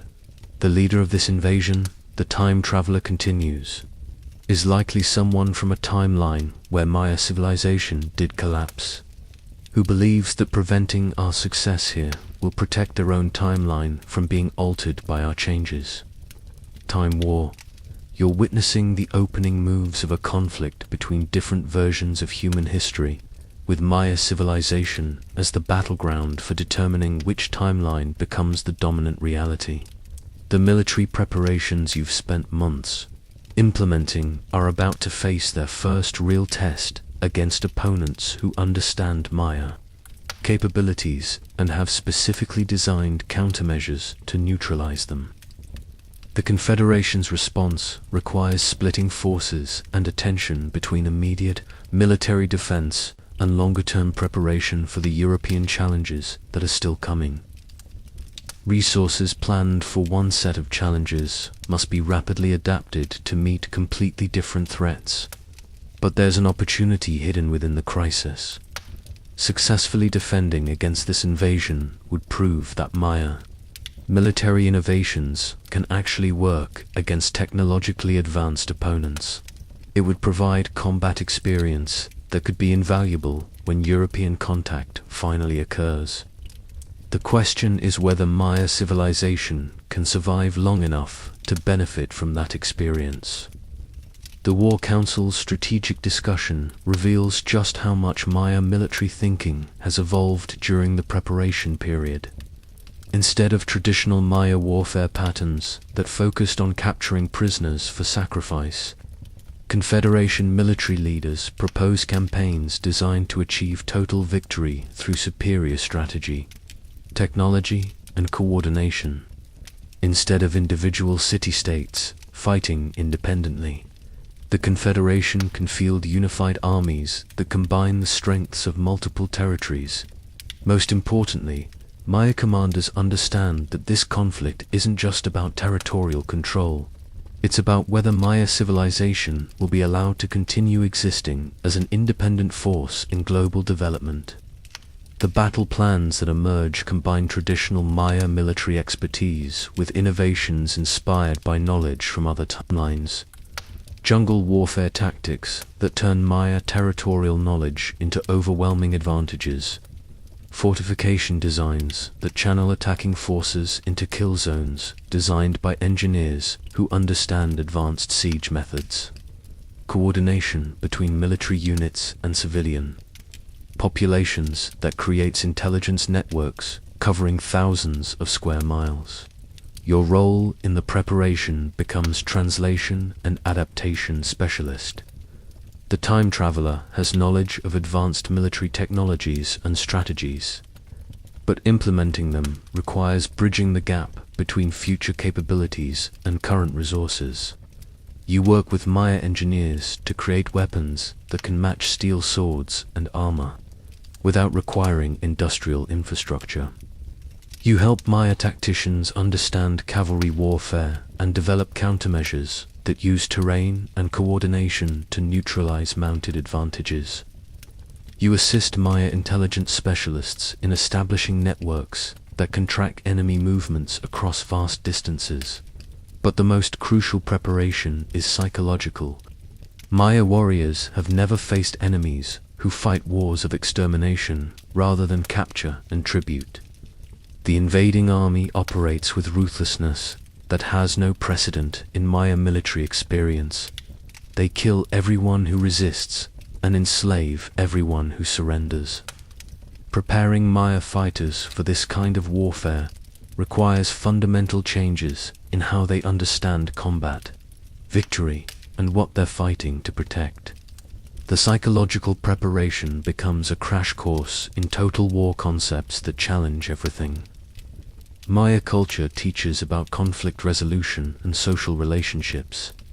You find yourself explaining to Maya military leaders that some enemies can't be negotiated with, can't be converted through demonstration of superior culture, and won't be satisfied with tribute or territorial concessions. Sometimes survival requires destroying opponents completely rather than incorporating them into existing social and political structures. It's a harsh lesson that goes against Maya values of integration and cultural synthesis, but it's a lesson that could determine whether Maya civilization survives the next 6 months. The first major battle takes place at a river crossing 60 miles north of the Confederation's primary cities. Maya forces face invaders whose capabilities match the intelligence reports exactly: steel weapons, mounted cavalry, siege equipment, and leadership that knows how to counter traditional Maya tactics. But the battle also demonstrates that months of preparation and adaptation have created capabilities the invaders didn't anticipate. Maya engineers have created fortifications that channel cavalry charges into prepared killing grounds. Maya metallurgists have produced weapons that can match steel quality while maintaining Maya design advantages for jungle combat. Maya coordinators have established communication systems that allow rapid tactical adaptation during combat. Most importantly, Maya warriors fight with the desperate courage of people who understand that defeat means the extinction of everything they value. The battle lasts 3 days and ends with Maya victory that comes at enormous cost but proves that Confederation military innovations actually work against technologically advanced opponents. The victory celebrations are tempered by awareness that this was only the first test.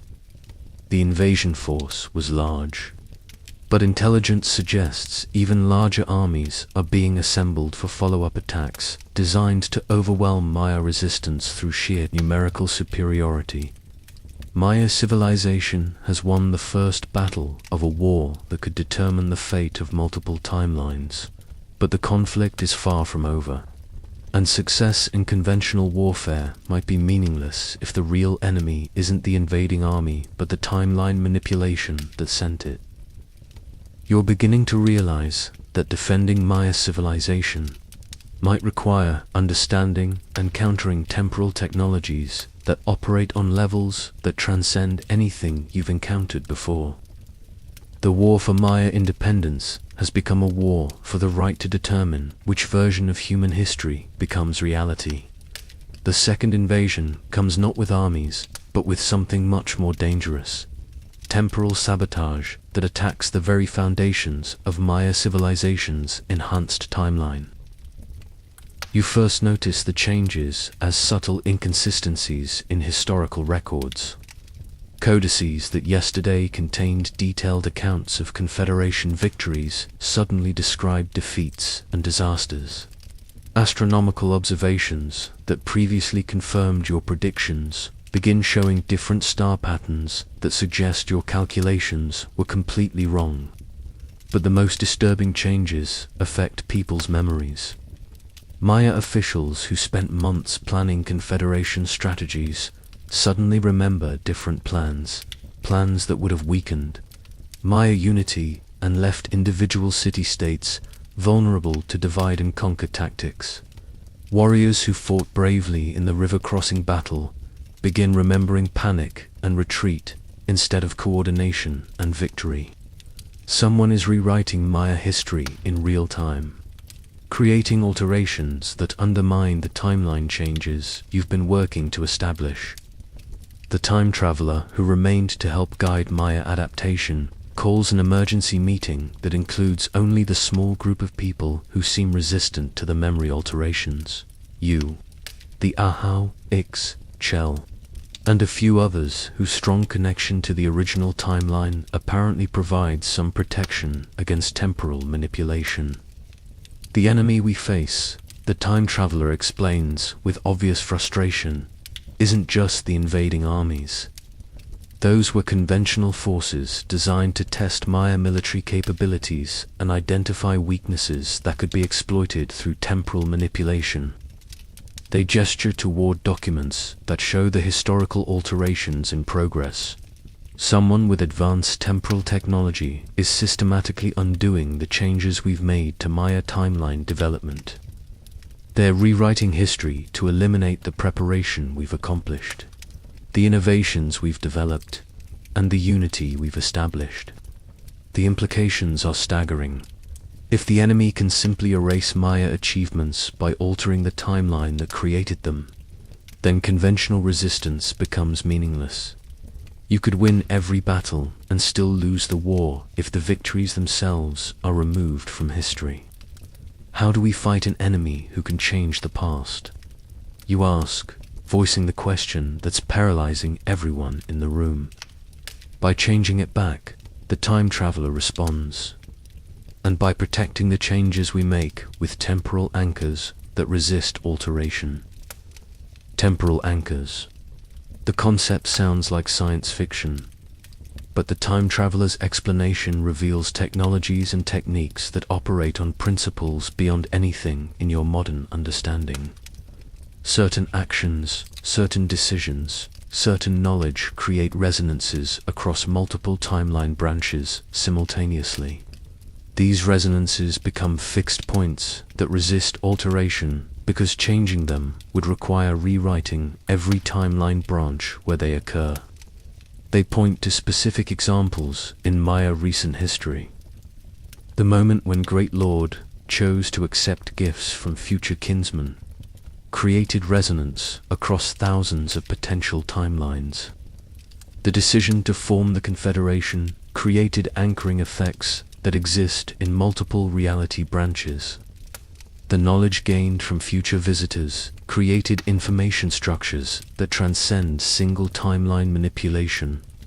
But creating stronger temporal anchors requires actions that carry enormous risks.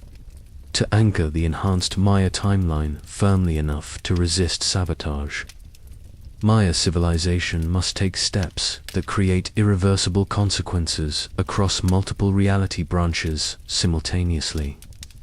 What kind of steps? Ixchel asks, with the practical focus of someone who needs to understand implementation requirements. Maya civilization must achieve something that becomes inevitable across all possible timeline branches, something so fundamental to human development that removing it would unravel the entire structure of space-time continuity.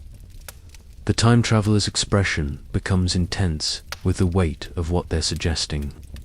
Maya civilization must become the first human culture to develop interstellar travel capabilities and establish permanent colonies beyond Earth. Once Maya people exist on other worlds, no amount of temporal manipulation can erase Maya civilization from human history. Interstellar colonization in the 8th century. The audacity of the concept takes your breath away. But as the time traveler explains the technological pathway that could make it possible, you begin to understand that Maya achievements in astronomy, mathematics, and engineering provide a foundation that could support development, levels that surpass anything achieved in your original timeline. The plan requires accelerating Maya technological development by centuries in a matter of years, but it builds on strengths that Maya civilization already possesses, rather than requiring them to master completely alien capabilities. Maya astronomical knowledge provides navigation capabilities for interstellar travel. Maya mathematical sophistication supports the calculations needed for space-time manipulation. Maya engineering expertise can adapt to construction requirements for spacecraft and space habitats. Most crucially, Maya cultural values of exploration, adaptation, and harmony with natural forces translate directly to the challenges of establishing sustainable civilizations on other worlds. But implementing interstellar colonization requires resources and coordination that push Maya capabilities beyond anything previously attempted in human history. Every city-state in the Confederation must contribute materials, expertise, and personnel to a project that won't produce benefits for generations. Maya society must reorganize around technological development priorities that divert resources from immediate needs toward long-term capabilities, and the entire effort must succeed while defending against temporal sabotage designed to prevent exactly this kind of breakthrough achievement. The commitment required from Maya leadership involves risks that could destroy the civilization they're trying to protect. If the interstellar project fails, the resources invested in it could leave Maya territories vulnerable to conventional conquest. If the temporal anchoring doesn't work, the effort could simply be erased from history along with everything else. But the alternative is accepting defeat in a war for the right to exist across multiple timeline branches. The Ahau's decision to proceed with interstellar colonization development represents courage that transcends anything in your modern understanding of leadership responsibility. He's committing Maya civilization to achieving technological breakthroughs that surpass the greatest accomplishments in human history, based on theoretical concepts of temporal mechanics that he can't fully understand, to defend against enemies whose capabilities exceed his ability to imagine.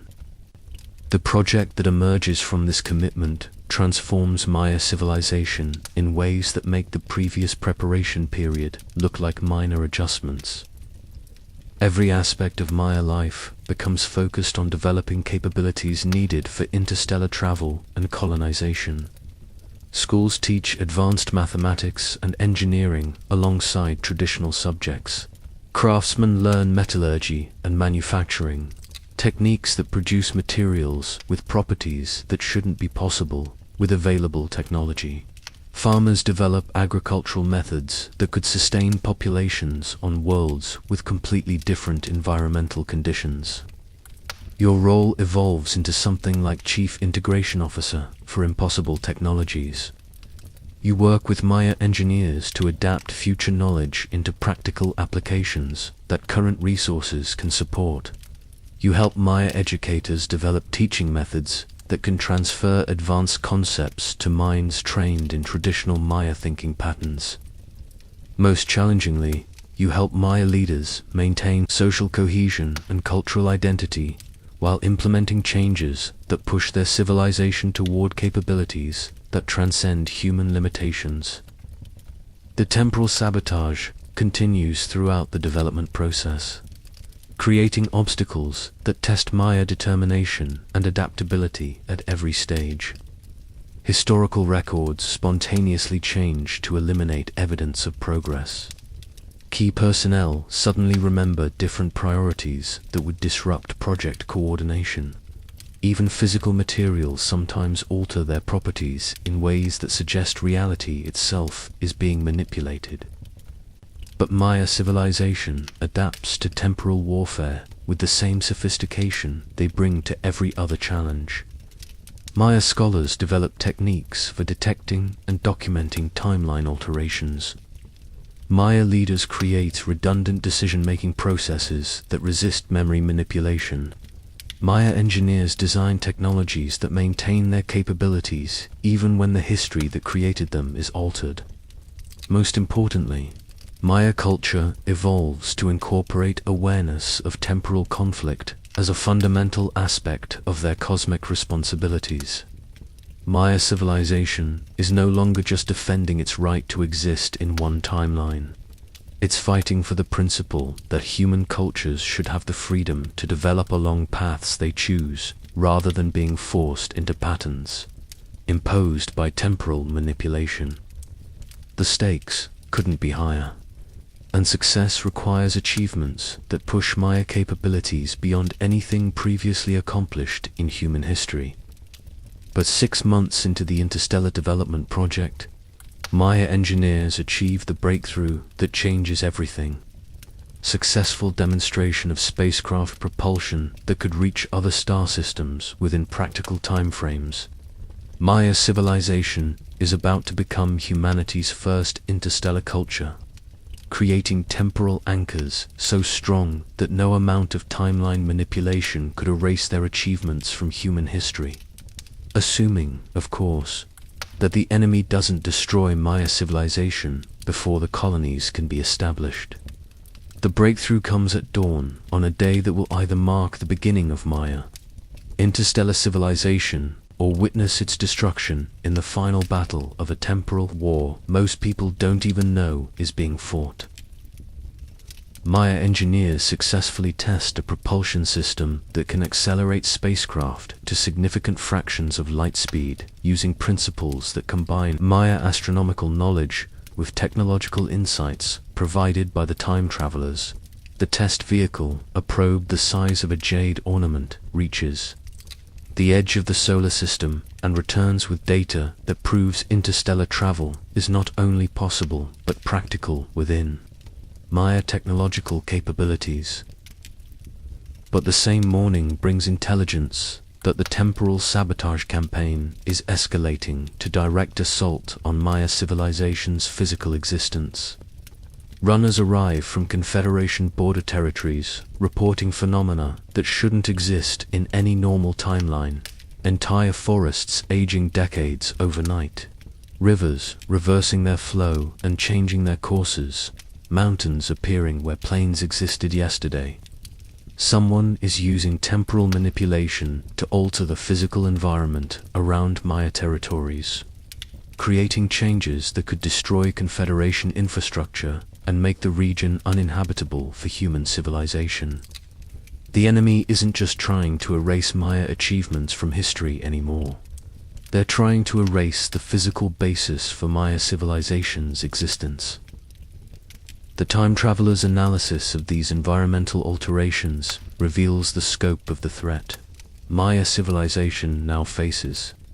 The environmental changes represent timeline convergence attacks, designed to merge multiple reality branches in ways that eliminate the physical conditions needed for Maya civilization to exist. If successful, these attacks would create a new timeline where Maya territories were never suitable for advanced civilization development. They point to calculations that show the progression of environmental alterations across Confederation territories. We estimate approximately 6 months before the convergence attacks make Maya territories uninhabitable. The interstellar colonization project must succeed and establish permanent off-world populations before then, or Maya civilization will be eliminated from all timeline branches simultaneously. 6 months to achieve technological development that surpassed anything in your original timeline's history. 6 months to establish interstellar colonies capable of independent survival. 6 months to create temporal anchors strong enough to preserve Maya civilization across multiple reality branches. The pressure is so intense it feels like it might crush everyone involved in the project. But Maya civilization responds to the ultimate challenge with capabilities that showcase why they were worth saving in the first place. Every city-state in the Confederation contributes everything they have to the interstellar project. Craftsmen work around the clock to produce materials with properties that push the boundaries of what their technology should be able to achieve. Farmers develop concentrated food supplies that could sustain colonists for years in environments without established agriculture. Educators create crash courses that prepare selected Maya people for life on worlds that might have completely different environmental conditions. Your role becomes coordination between the technical requirements of interstellar colonization and the human realities of Maya. Society adapting to challenges beyond anything in their previous experience. You work with Maya engineers to design spacecraft that incorporate both advanced propulsion capabilities and living spaces that maintain Maya cultural practices across interstellar distances. You help Maya educators develop training programs that prepare colonists for worlds that might have different gravity, different atmospheric composition, different day-night cycles, and different seasonal patterns from anything on Earth. Most challengingly, you help Maya leaders select colonist populations that represent the full spectrum of Maya civilization, not just the technically skilled people needed for colony establishment, but also the artists, historians, priests, and cultural specialists needed to maintain Maya identity across generations of interstellar settlement. The spacecraft construction project becomes the most ambitious engineering effort in human history. Maya builders create vessels that combine technological sophistication with artistic achievement, producing ships that can traverse interstellar distances while serving as mobile Maya cities that preserve the cultural environments colonists need for psychological and social stability. Each ship includes agricultural sections that can produce Maya foods using hydroponic techniques, adapted from Maya water management expertise. Living quarters that maintain Maya architectural principles while accommodating the space and weight limitations of interstellar travel. Community spaces where Maya ceremonies, education, and social activities can continue across voyages that might last years or decades. But the most remarkable achievement is the navigation system that combines Maya astronomical knowledge with technological capabilities that exceed anything from your original timeline. Maya navigators can calculate interstellar routes using mathematical methods they developed for tracking planetary motions and predicting eclipses. Maya astronomers identify target star systems based on observational techniques that rival modern space telescopes. Maya engineers create guidance systems that can maintain course accuracy across distances that dwarf anything previously attempted in space exploration. The first interstellar launch takes place 4 months after the environmental convergence attacks begin. With the target destination being a star system Maya astronomers identified as having planets suitable for human habitation. The colonist selection for this first mission represents Maya civilization in miniature. Families that include all the skills, knowledge, and cultural practices needed to establish a complete Maya society on another world. Engineers and farmers, priests and teachers, artists and administrators, all trained in techniques for adapting Maya culture to environments that might be completely different from Earth. But launch day brings a final challenge that tests Maya determination at the moment of their greatest achievement. Temporal sabotage attacks intensify to levels that threaten the physical stability of space-time itself around Maya territories. Reality becomes fluid in ways that make basic cause-and-effect relationships unreliable. People age backwards or forwards at random rates. Objects spontaneously transform into different materials or disappear entirely. The launch must succeed despite environmental conditions that make normal physics unreliable and human activity almost impossible. Maya engineers adapt to temporal instability by building redundancy into every system and creating backup plans for scenarios that violate natural laws. Maya navigators develop techniques for calculating routes through space-time distortions that change the fundamental relationships between distance, time, and motion. Most remarkably, Maya colonists maintain their composure and determination, despite witnessing their home world transform into something that resembles a reality nightmare more than a habitable planet. The successful launch of the first interstellar colony ship represents triumph over obstacles that should have been insurmountable. But it's only the beginning of what needs to be accomplished. Additional launches follow at intervals measured in weeks rather than years, each carrying Maya populations toward different star systems that could support independent civilization development. The spacecraft carry not just people and supplies, but also the knowledge, technologies, and cultural practices that define Maya civilization. Complete civilization packages that can reproduce Maya society on worlds separated by light years from Earth. Each successful launch creates temporal anchors that become stronger and more resistant to manipulation. Maya colonies on other worlds represent achievements that exist independently of Earth-based timeline alterations. Even if the enemy succeeds in erasing Maya civilization from Earth's history, the interstellar colonies will preserve Maya culture and continue Maya development along paths that no amount of temporal manipulation can affect. The final launch takes place as environmental convergence attacks reach levels that make Maya territories on Earth barely recognizable as the same physical locations that supported advanced civilization for centuries. You stand in the launch observation area, watching the last Maya interstellar colony ship accelerate toward the stars, knowing that you're witnessing either the ultimate success of the most ambitious project in human history or the final desperate attempt of a civilization about to be erased from existence. The ship disappears into the darkness between stars, carrying the last group of Maya colonists toward a future that will be completely independent of whatever happens to Earth's timeline. And in that moment, something changes in the fundamental structure of reality around you. The environmental distortions that have been ravaging Maya territories suddenly stabilize. The temporal sabotage attacks cease as abruptly as turning off a switch. The physical laws of cause and effect return to normal operation. The time traveler who guided Maya civilization through this impossible transformation appears beside you with an expression of profound relief mixed with amazement.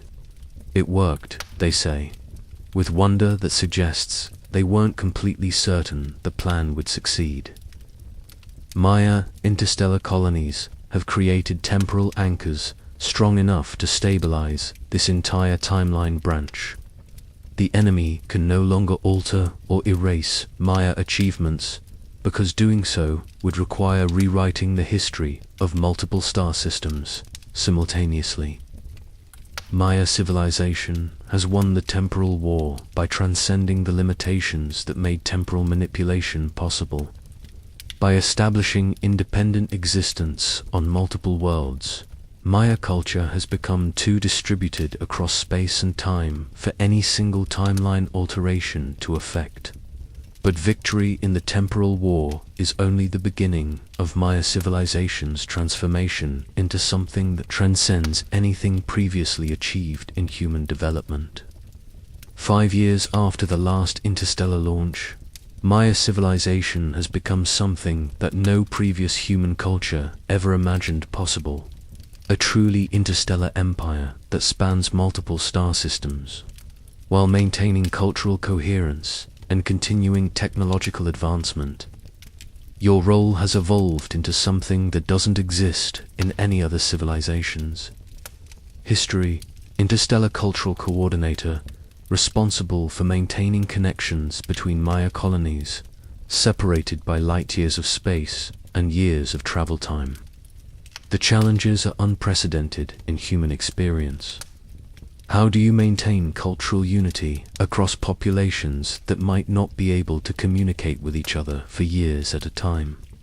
How do you coordinate technological development when different colonies might develop different innovations based on their local environments?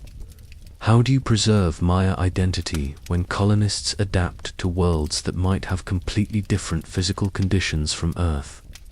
The solutions Maya civilization develops become the foundation for the most sophisticated interstellar culture in human history. Communication between colonies uses a combination of technologies that push the boundaries of physics, faster than light messaging systems, based on quantum entanglement principles that Maya mathematicians derived from their astronomical calculations, and physical courier ships that carry detailed cultural and technological updates between star systems on regular schedules. Cultural preservation operates through distributed redundancy systems that ensure every Maya colony maintains complete records of Maya history, knowledge, and practices, while also documenting the innovations and adaptations developed in their specific environments. Each colony becomes both a preservation center for traditional Maya culture and a development center for new applications of Maya principles. Technological coordination follows patterns that combine Maya Confederation governance structures with the realities of interstellar distances. Individual colonies have complete autonomy for immediate decisions and local innovations, but participate in empire-wide coordination for major technological developments and cultural preservation projects. The results exceed anything you could have imagined when the interstellar project began. Maya colonies in different star systems develop technological capabilities that build on traditional Maya strengths while adapting to environmental conditions that Earth never provided. Colonies on higher gravity worlds develop engineering techniques that create structures of incredible strength and durability. Colonies on worlds with different atmospheric compositions develop chemical and biological innovations that expand Maya understanding of life and matter. Most remarkably, colonies on worlds with different day-night cycles and seasonal patterns develop temporal technologies that allow precise coordination across environmental conditions that would have made traditional Maya astronomical calculations impossible. The Maya interstellar empire becomes a technological development accelerator that produces innovations at rates that dwarf anything achieved by earthbound civilizations. But the most significant achievement is cultural rather than technological. Maya civilization maintains its core identity and values across multiple worlds while successfully adapting to environmental and social challenges that test the flexibility and strength of Maya cultural practices.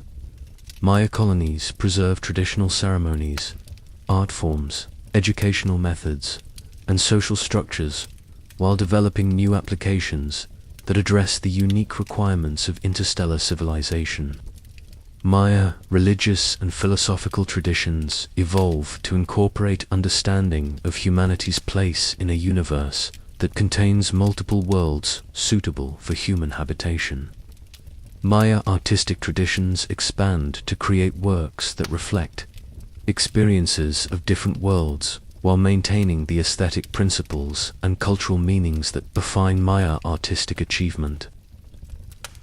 Most importantly, Maya social structures adapt to create communities that provide stability, meaning, and opportunity for human flourishing under conditions that no previous human culture ever faced.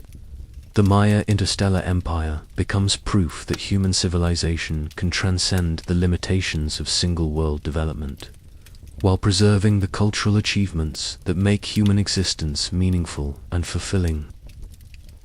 Your personal journey through this transformation has changed you in ways that make you almost a different person from the confused time traveler who woke up in a Maya jungle 5 years ago.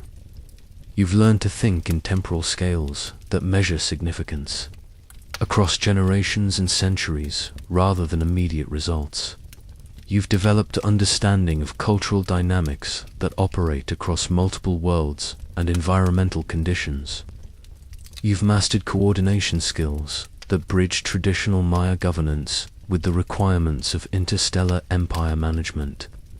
But most importantly, you've discovered that human adaptability and cultural creativity can transcend any challenge if the commitment to preserve and develop human civilization is strong enough to sustain effort across the timescales required for fundamental achievement.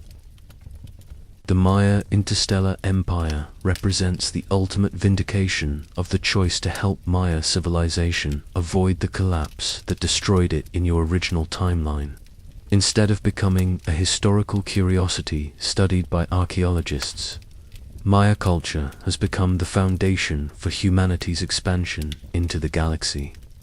But success in establishing interstellar civilization creates new responsibilities and new challenges that test Maya wisdom in ways that Earth-based civilization never required.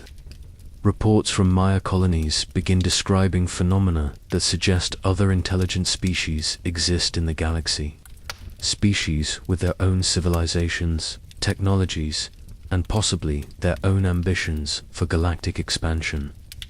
Maya civilization is about to face the challenge of establishing relationships with truly alien intelligences, beings whose thought patterns, social structures, and technological capabilities might operate on principles completely different from anything in human experience. The skills Maya culture developed for adapting to different environments and integrating diverse populations will be tested by encounters with beings whose psychology and motivations might be incomprehensible to human understanding, and the temporal manipulation technologies that threaten Maya civilization on Earth might represent capabilities that other galactic intelligences possess as well, creating possibilities for conflicts that span not just multiple star systems, but multiple timeline branches across different species development patterns. Maya civilization has solved the challenge of human interstellar expansion, but success in that achievement has revealed larger questions about humanity's place in a galaxy that might contain civilizations with capabilities that transcend anything Maya technology has achieved. The next phase of Maya development will require wisdom that builds on everything they've learned about adaptation, cooperation, and cultural preservation while addressing challenges that no human civilization has ever imagined facing. The contact comes not through radio signals or spacecraft encounters, but through something Maya astronomers initially mistake for a natural phenomenon: star patterns that change in ways that suggest intelligent manipulation of stellar positions across entire galactic regions. Maya astronomers in the Kepler 442 colony, a world orbiting a red dwarf star, 40 light-years from Earth, notice that constellation patterns visible from their world are shifting in ways that can't be explained by normal stellar motion, gravitational effects, or any known astrophysical process. The changes are subtle but systematic, stars moving into geometric arrangements that suggest mathematical principles, stellar brightness variations that create patterns resembling written communication, and coordinated movements across multiple star systems that imply engineering capabilities that dwarf anything Maya technology has achieved. When the initial observations are confirmed by Maya colonies in other star systems, the implications become clear. Some intelligence in the galaxy possesses technologies that can manipulate stellar positions as easily as Maya engineers move stones to construct pyramids. The scale of such capabilities is so vast it challenges Maya understanding of what's possible in technological development. Moving stars requires energy output and engineering precision that exceeds anything Maya science can explain through known physical principles, but the patterns being created suggest not just impossible capabilities, but also deliberate attempts at communication with whatever intelligences might be observing the stellar manipulations. Maya mathematicians analyzing the star movement patterns identify structures that correspond to universal mathematical concepts, prime number sequences, geometric relationships, and calculation methods that would be recognizable to any intelligence sophisticated enough to understand mathematics. The stellar manipulations represent a message system designed to communicate across interstellar distances with beings whose sensory capabilities, thought patterns, and technological development might be completely different from human experience. Maya civilization faces the most significant decision in human history: how to respond to contact from intelligences whose capabilities exceed human achievement by margins that make Maya interstellar technology look primitive. The emergency council sessions include representatives from every MIA colony that can participate in faster-than-light communications, creating coordination challenges that test Maya governance structures in ways they were never designed to handle. Maya leaders must make decisions about galactic diplomacy, while communicating across distances that require years for physical travel and coordination delays that make real-time discussion impossible for many colony representatives. Your role becomes something like Chief Xenological Advisor, the person responsible for helping Maya civilization understand and respond to contact with intelligences that operate on scales and principles beyond human comprehension. The challenges are staggering in their complexity. How do you communicate with beings whose psychology might be completely alien to human thought patterns? How do you establish diplomatic relationships with civilizations whose technological capabilities could eliminate human existence without effort? How do you maintain Maya cultural identity while adapting to realities that transcend anything in human experience? The solutions Maya civilization develops become the foundation for humanity's first venture into galactic diplomacy. Maya response to the stellar manipulation messages combines traditional Maya approaches to cross-cultural communication with technological capabilities that push the boundaries of what Maya science can achieve. Maya astronomers design response patterns that use Maya mathematical and astronomical knowledge to demonstrate human intelligence while acknowledging the superior capabilities demonstrated by the stellar manipulation. The responses avoid appearing threatening or presumptuous, while clearly indicating Maya civilization's desire for peaceful communication and mutual understanding. But the most crucial element of Maya response strategy involves cultural preparation for contact with beings whose nature might challenge every assumption about life, intelligence, and civilization that human experience has established. Maya educators develop training programs that prepare Maya people for encounters with intelligences whose physical form, psychological patterns, social structures, and technological capabilities might be incomprehensible to human understanding. Maya philosophers work to expand Maya worldviews to incorporate possibilities that transcend anything in traditional Maya cosmology. Maya artists create works that explore themes related to contact with alien intelligence, helping Maya culture develop emotional and aesthetic frameworks for experiences that no human art has ever addressed.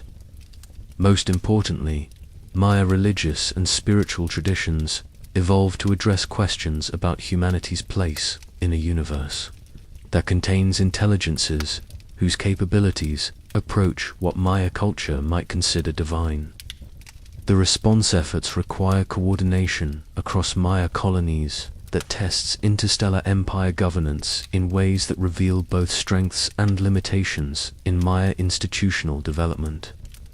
Maya colonies develop specialized roles in the Galactic Contact Project, based on their local capabilities and environmental advantages. Colonies with the best astronomical observation conditions become communication centers for receiving and analyzing alien messages. Colonies with advanced manufacturing capabilities produce technologies needed for potential direct contact scenarios. Colonies with the strongest cultural preservation programs become centers for maintaining Maya identity during what might be fundamental changes in human understanding of reality. But the most significant challenge is psychological rather than technological. Maya people must adapt to awareness that humanity is not the most advanced intelligence in the galaxy, that human achievements in science, technology, and civilization represent early stages in development patterns that other species have transcended, by margins that make human capabilities seem primitive. The psychological adaptation required for this awareness pushes Maya cultural flexibility beyond anything previously tested. Maya worldviews that incorporate cosmic responsibility and temporal awareness provide foundations for accepting humanity's junior status in galactic civilization. But the emotional and social implications require support systems that no human culture has ever needed to develop. Maya communities develop counseling and support networks that help people process the existential implications of galactic contact while maintaining confidence in human worth and Maya cultural achievement. Maya educators create learning programs that put human development in galactic perspective without diminishing the significance of human accomplishments or the value of continued human advancement. Most crucially, Maya leaders maintain focus on Maya civilization's continued development and expansion, while acknowledging that galactic realities might require cooperation with intelligences whose priorities and methods could conflict with human values and interests. The balance between humility about human limitations and confidence in human potential becomes the foundation for Maya approaches to galactic diplomacy that acknowledge superior alien capabilities while preserving Maya autonomy and cultural independence. 6 months after initial stellar manipulation observations, Maya astronomers detect changes in the communication patterns that suggest the alien intelligence has received and understood Maya response messages. The stellar arrangements begin incorporating elements that clearly reference Maya mathematical and astronomical concepts, demonstrating that the alien intelligence has analyzed Maya response patterns and adapted their communication methods to incorporate human conceptual frameworks. But the new stellar patterns also include elements that push Maya understanding beyond current capabilities, mathematical relationships that Maya science can recognize as significant but can't fully comprehend, astronomical references to galactic structures that Maya observations haven't yet discovered, and engineering concepts that suggest technologies beyond anything Maya development has achieved.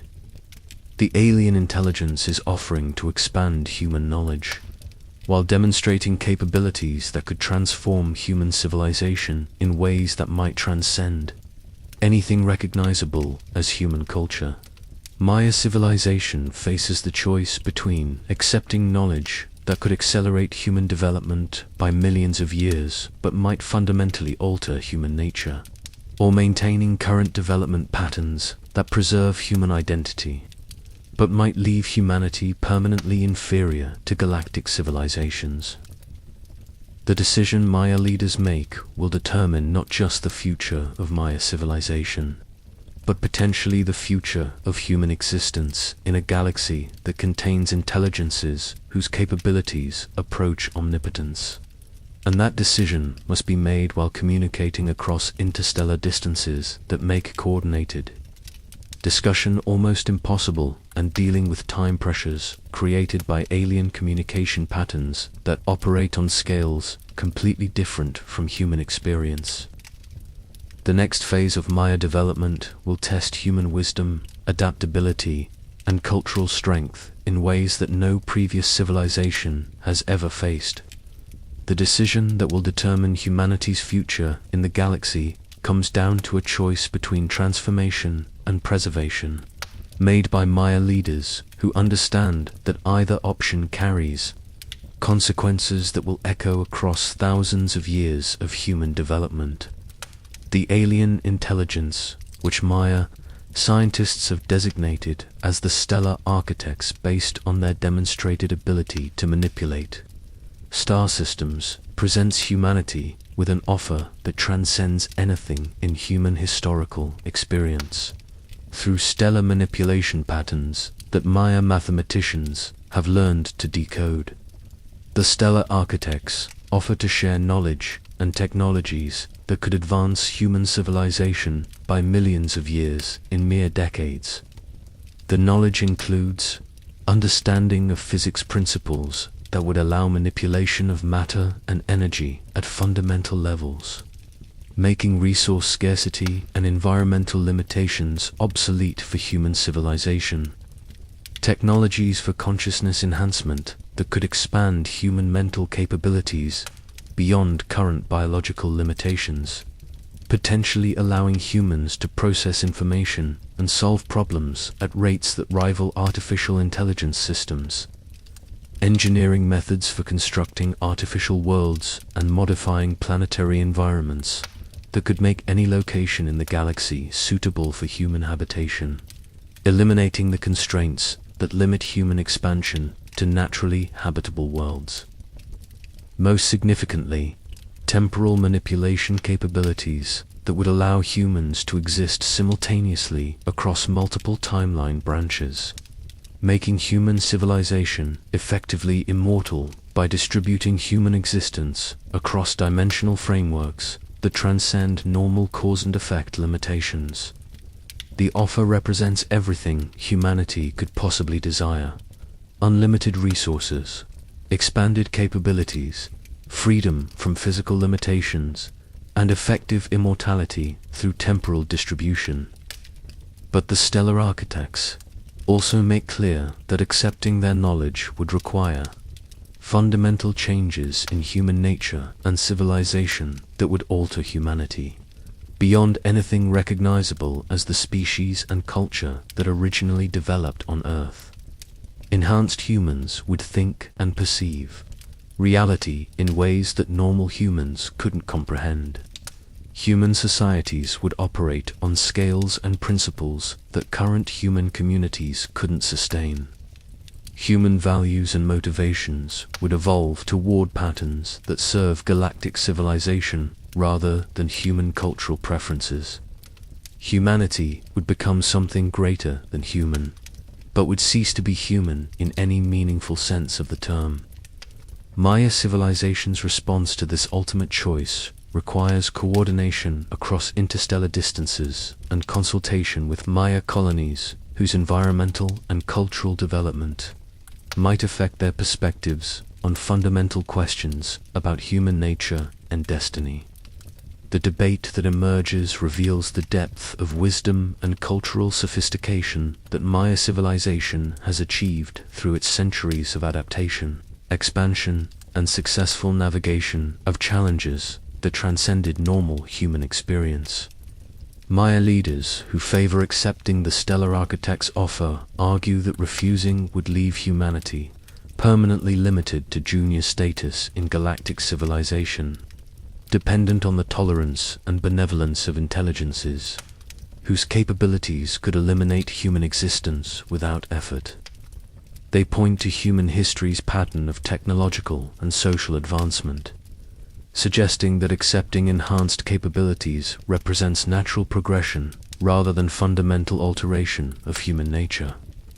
Human values and motivations have evolved throughout history in response to new capabilities and challenges.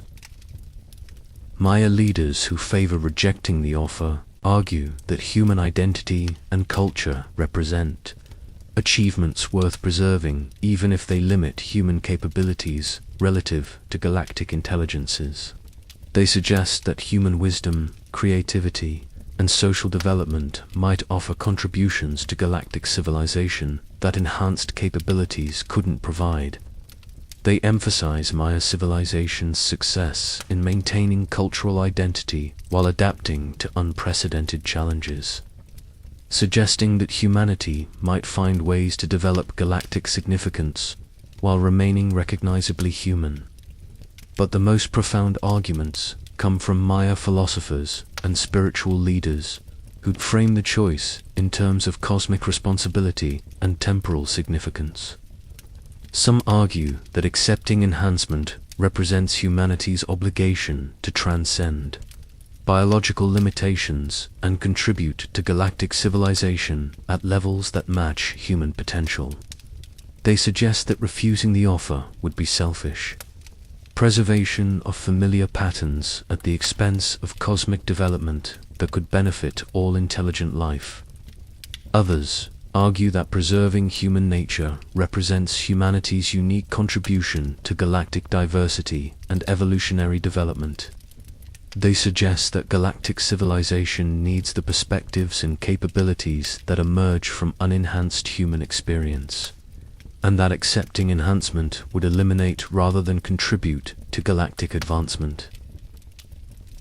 Your role in these debates becomes something like chief philosophical synthesizer, the person responsible for helping Maya leaders understand the implications of choices that transcend anything in human experience, while maintaining connection to Maya values and wisdom traditions. The challenge is staggering in its complexity. How do you evaluate choices whose consequences extend across geological timescales and affect the fundamental nature of human existence? How do you balance respect for individual colony autonomy with recognition that this decision affects all human civilization? How do you maintain Maya cultural identity while addressing possibilities that could transform the basic assumptions underlying Maya culture? The solution you help develop becomes the foundation for the most sophisticated decision-making process in human history. Maya leaders create a coordination system that allows every Maya colony to participate in the decision-making process, while acknowledging that different colonies might reach different conclusions based on their unique experiences and development patterns.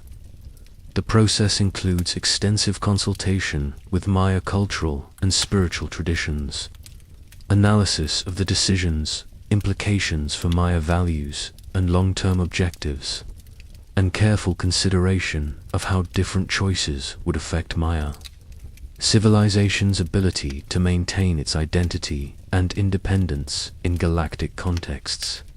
Most importantly, the process acknowledges that this decision represents not just a choice about technological advancement, but a fundamental definition of what humanity wants to become and what role human civilization should play in galactic development. After months of consultation and analysis that spans every Maya colony and incorporates perspectives from every aspect of Maya civilization, the Maya leadership reaches a decision that reflects the wisdom, values, and cultural strength that enabled Maya civilization to survive and thrive through all the challenges it has faced. Maya civilization chooses to reject the stellar architect's offer of enhancement, but proposes an alternative relationship that acknowledges both human limitations and human contributions to galactic civilization.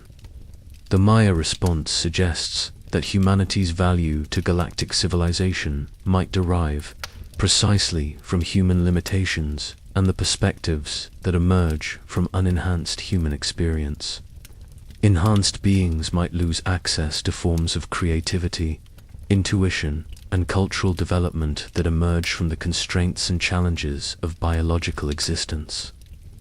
Maya civilization offers to serve as a preservation center for unenhanced intelligence within galactic civilization, maintaining forms of thought and culture that might otherwise be lost as species transcend their biological origins. But Maya civilization also proposes continued cooperation with the stellar architects and other galactic intelligences on projects that benefit from human perspectives while respecting human limitations and cultural autonomy. The response represents Maya civilization's commitment to remaining recognizably human, while contributing to galactic civilization through the unique strengths and perspectives that human culture has developed. The stellar architect's reply comes 6 months later through stellar manipulation patterns that express something recognizable as approval and respect. The message indicates that galactic civilization has indeed lost perspectives and capabilities that unenhanced intelligences possess, and that Maya civilization's proposal to preserve and develop these characteristics could provide valuable contributions to galactic advancement. More importantly, the stellar architects indicate that Maya civilization's decision demonstrates wisdom that many species fail to achieve when facing similar choices, and that this wisdom qualifies humanity for participation in galactic civilization as partners rather than subjects or enhancement candidates. Maya civilization has successfully navigated the ultimate test of cultural identity and cosmic responsibility by choosing to remain recognizably human while contributing to galactic civilization through human strengths. Maya culture has preserved human nature while earning respect and acceptance from intelligences whose capabilities transcend human understanding. The decision establishes humanity's place in galactic civilization as the keepers of unenhanced intelligence, beings who maintain connection to the biological and cultural origins that enhanced species have transcended, and who contribute perspectives and capabilities that emerge from the challenges and limitations of unenhanced existence. 10 years after the decision to maintain human identity within galactic civilization, you stand in the observatory that started your journey into Maya temporal politics, looking up at stars that now represent not distant mysteries but familiar destinations where Maya colonies thrive and contribute to galactic civilization through the preservation and development of unenhanced human perspectives. Your reflection on the journey from confused time traveler to architect of humanity's galactic future reveals transformations that transcend anything you could have imagined when you first woke up in a Maya jungle. Maya civilization has become something unprecedented in human history, a truly galactic culture that maintains its original identity, while successfully adapting to challenges and opportunities that no previous civilization ever faced. Maya colonies across multiple star systems preserve traditional Maya knowledge, practices, and values, while developing innovations that address the unique requirements of interstellar civilization and galactic participation. Maya communities maintain social structures, artistic traditions, educational methods, and spiritual practices that connect them to their Earth-based origins, while supporting human flourishing under conditions that Earth-based cultures never anticipated. But the most remarkable achievement is the role Maya civilization has earned within galactic civilization itself. Maya colonies serve as cultural and philosophical consultation centers for enhanced galactic intelligences who need perspectives that emerge from unenhanced experience. Maya scholars provide analysis and insight on problems that enhanced intelligence alone cannot solve. Maya artists create works that express experiences and emotions that enhanced beings have transcended, but still need to understand for complete galactic cultural development. Most significantly, Maya civilization has become the primary center for research into consciousness, cultural development, and evolutionary patterns that operate across multiple intelligence enhancement levels. Maya universities, now spanning multiple star systems, attract students from dozens of galactic species who seek understanding of how unenhanced intelligence develops, how cultural identity persists through technological advancement, and how biological limitations can become sources of creativity and insight rather than obstacles to transcendence. Your personal journey through this transformation has changed you into something that doesn't exist in your original timeline. A human who thinks in galactic scales while maintaining connection to cultural and biological origins that provide perspectives unavailable to enhanced intelligence. You've learned to coordinate activities across light years of distance and centuries of development time, while preserving values and insights that emerge from human-scale experience. You've developed understanding of consciousness, culture, and identity that operates across multiple species and enhancement levels, while maintaining commitment to specifically human forms of wisdom and creativity. But perhaps most importantly, you've discovered that human limitations, properly understood and skillfully applied, can become sources of strength and contribution that transcend anything achievable through enhancement alone. The role you've created for yourself, coordinator of human perspectives in galactic civilization, represents a form of cosmic responsibility that no human in your original timeline could have imagined. You help galactic intelligences understand how unenhanced human experience generates insights and capabilities that enhanced consciousness cannot replicate, while helping human civilization adapt to galactic contexts without losing the characteristics that make human perspectives valuable. The work requires constant balance between honoring human limitations and pushing human development toward levels that can contribute meaningfully to galactic advancement. It demands understanding of human nature sophisticated enough to preserve what makes humans valuable while developing capabilities that enable meaningful participation in galactic civilization. The results exceed anything you could have hoped for when you first arrived in Maya civilization. Human colonies across the galaxy provide perspectives, insights, and cultural innovations that enhanced galactic intelligences recognize as essential for complete galactic civilization development. Human artists, philosophers, scientists, and cultural leaders contribute to galactic projects that benefit from forms of creativity and understanding that emerge specifically from unenhanced biological and cultural experience. But perhaps most significantly, human civilization has demonstrated that biological limitations need not be obstacles to cosmic significance, that consciousness and culture, emerging from biological constraints, can achieve forms of wisdom and contribution that transcend anything available through technological enhancement. Maya civilization has proven that remaining recognizably human while participating in galactic civilization is not only possible but valuable beyond anything that enhancement could provide. The broader implications for galactic civilization are profound. Maya humanity's success has encouraged other galactic species to reconsider their enhancement paths and preserve aspects of their original nature that might contribute unique perspectives to galactic development.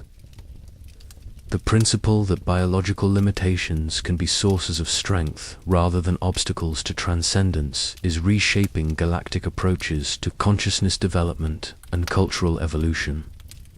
Most importantly, Maya civilization has established that galactic advancement benefits from diversity in consciousness, levels and cultural approaches, rather than convergence toward uniform enhancement patterns.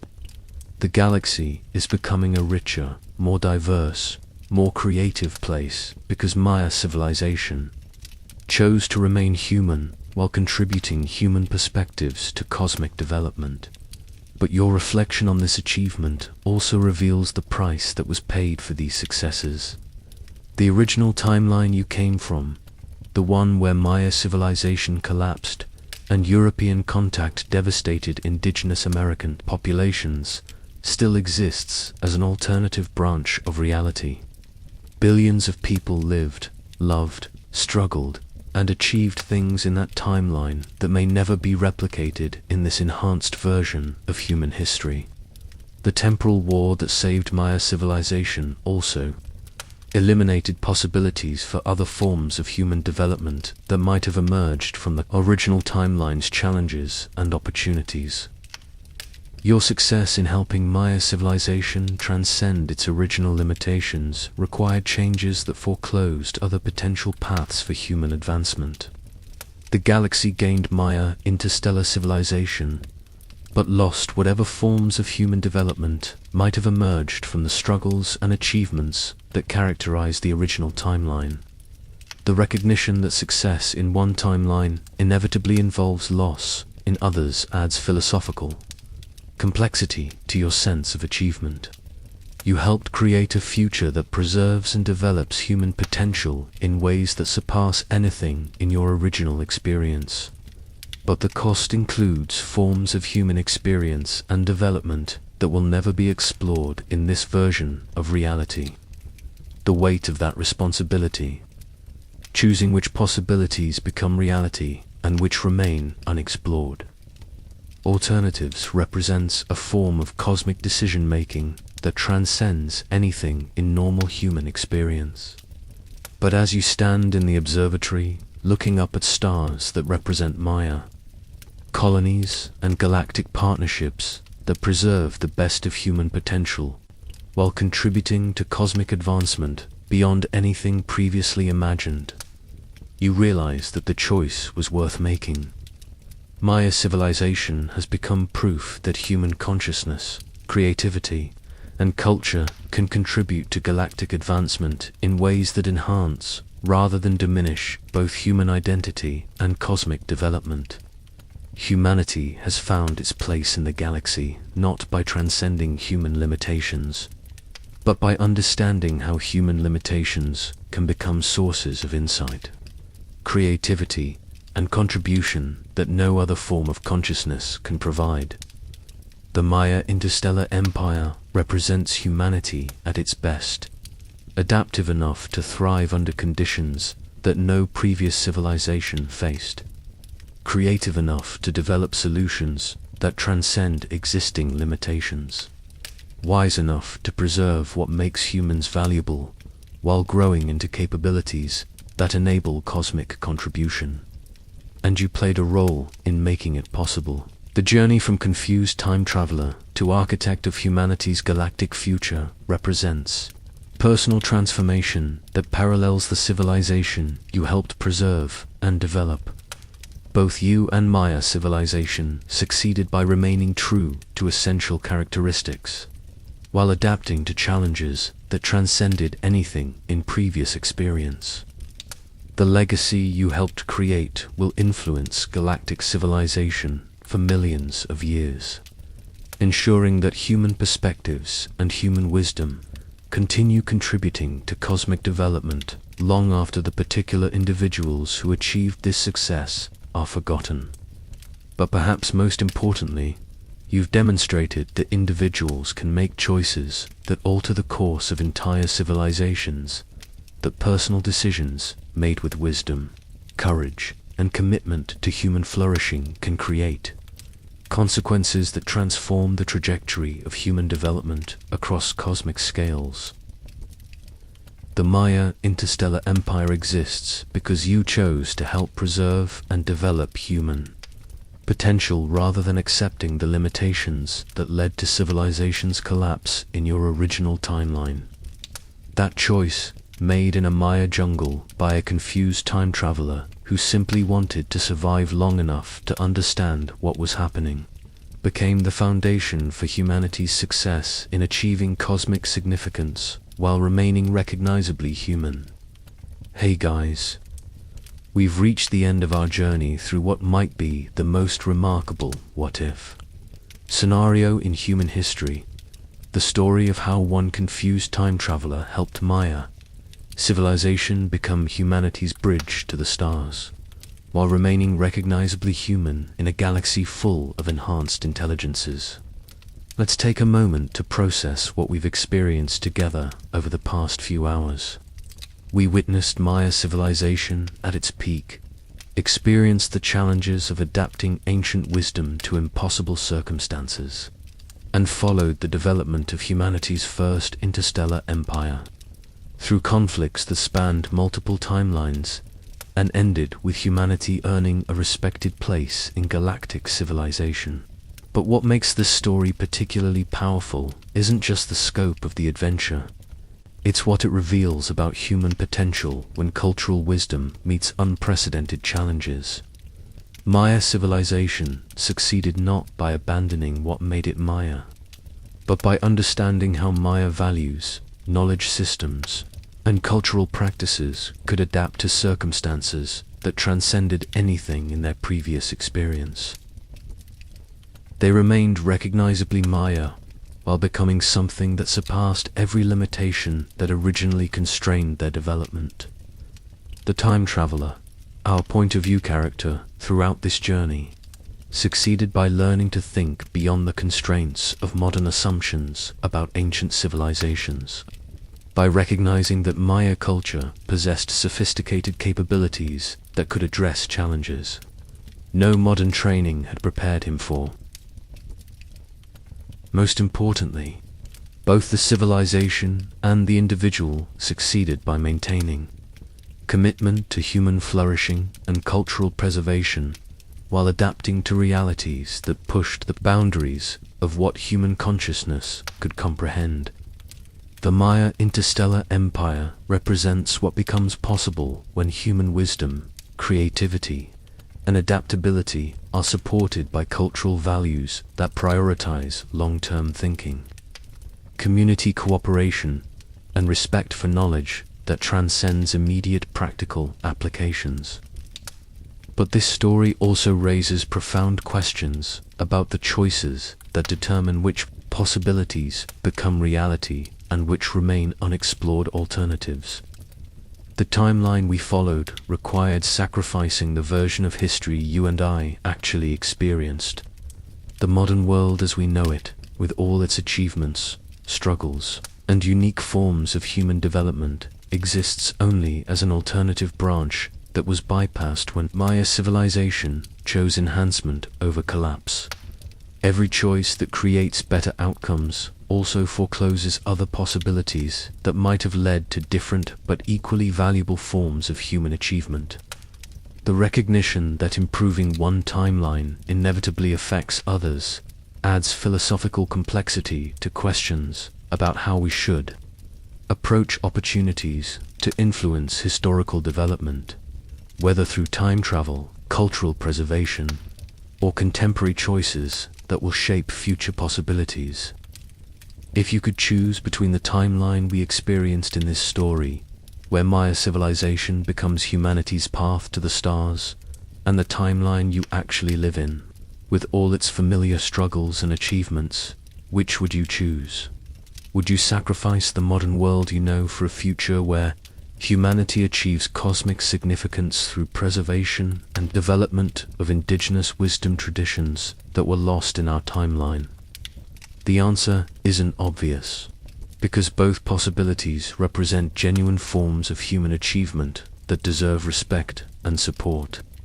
But perhaps the most important insight from this story isn't about which timeline is superior, but about recognizing the potential that exists within human consciousness and culture when circumstances allow that potential to be fully developed. Maya civilization in our story succeeded because they possessed sophisticated knowledge systems, cultural values, and adaptive capabilities that were given opportunities to address challenges worthy of their sophistication. The modern world you live in contains equivalent potential within contemporary cultures and knowledge systems, but that potential often lacks opportunities to address challenges that require the full scope of human wisdom and creativity. The story suggests that human civilizations achieve their greatest successes when cultural wisdom meets challenges that push the boundaries of what that culture previously thought possible. Maya interstellar empire emerged from the collision between ancient wisdom and impossible circumstances.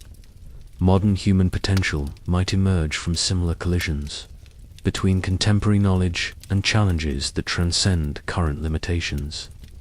The question for you, living in your timeline, is whether you're prepared to recognize and develop human potential when opportunities arise to address challenges that push beyond familiar boundaries, whether you're ready to maintain commitment to human values and cultural achievement while adapting to circumstances that might transform everything you thought you understood about what humans can accomplish.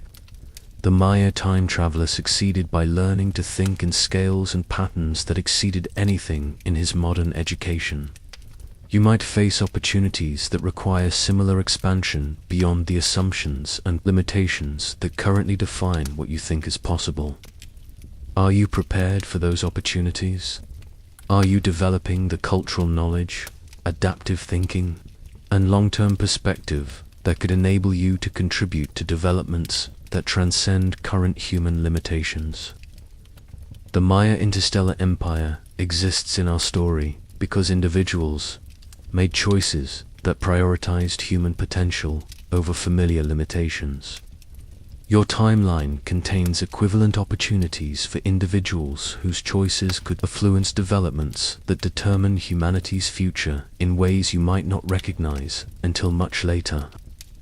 The story we've shared suggests that the most significant human achievements emerge when individuals commit to possibilities that transcend immediate personal benefits and contribute to developments that enhance human potential across scales that exceed individual experience. Whether that commitment leads to time travel and interstellar empires, or to achievements that work within the constraints of your actual timeline, the principle remains the same. Human potential realizes itself through individuals whose choices prioritize long-term human flourishing over short-term personal advantages. So as you return to your own timeline, the one where Maya cities are archaeological sites rather than interstellar launch platforms, consider carrying with you the recognition that human potential for wisdom, creativity, and cultural achievement transcends anything that current limitations make seem possible. Consider developing the kinds of knowledge, perspective, and commitment that could enable you to contribute to developments that push the boundaries of what humanity can accomplish within the constraints of the timeline you actually inhabit. And remember that every individual choice you make contributes to determining which possibilities become reality in your version of human history. The Maya interstellar empire represents one path that human potential could follow under the right circumstances. Your choices help determine what other paths might emerge from the circumstances that define your actual experience. Make those choices worthy of the potential you carry as a representative of human consciousness and culture, because you never know when circumstances might arise that require everything you're capable of contributing to developments that could transform human potential in ways that transcend anything you currently imagine possible. Thanks for joining me on this journey through time, space, and the infinite possibilities that emerge when human wisdom meets challenges that push the boundaries of what consciousness can achieve. Let me know in the comments what you think about the choices that were made, which timeline you would prefer to inhabit, and how this story affects your perspective on the potential that exists within your own cultural and personal development. And as always, if you enjoyed this exploration of impossible possibilities, hit that like button and consider subscribing for more adventures that examine what becomes possible when human potential meets circumstances that transcend familiar limitations. Until next time, keep pushing the boundaries of what you think is possible, because those boundaries might be much more flexible than you currently imagine.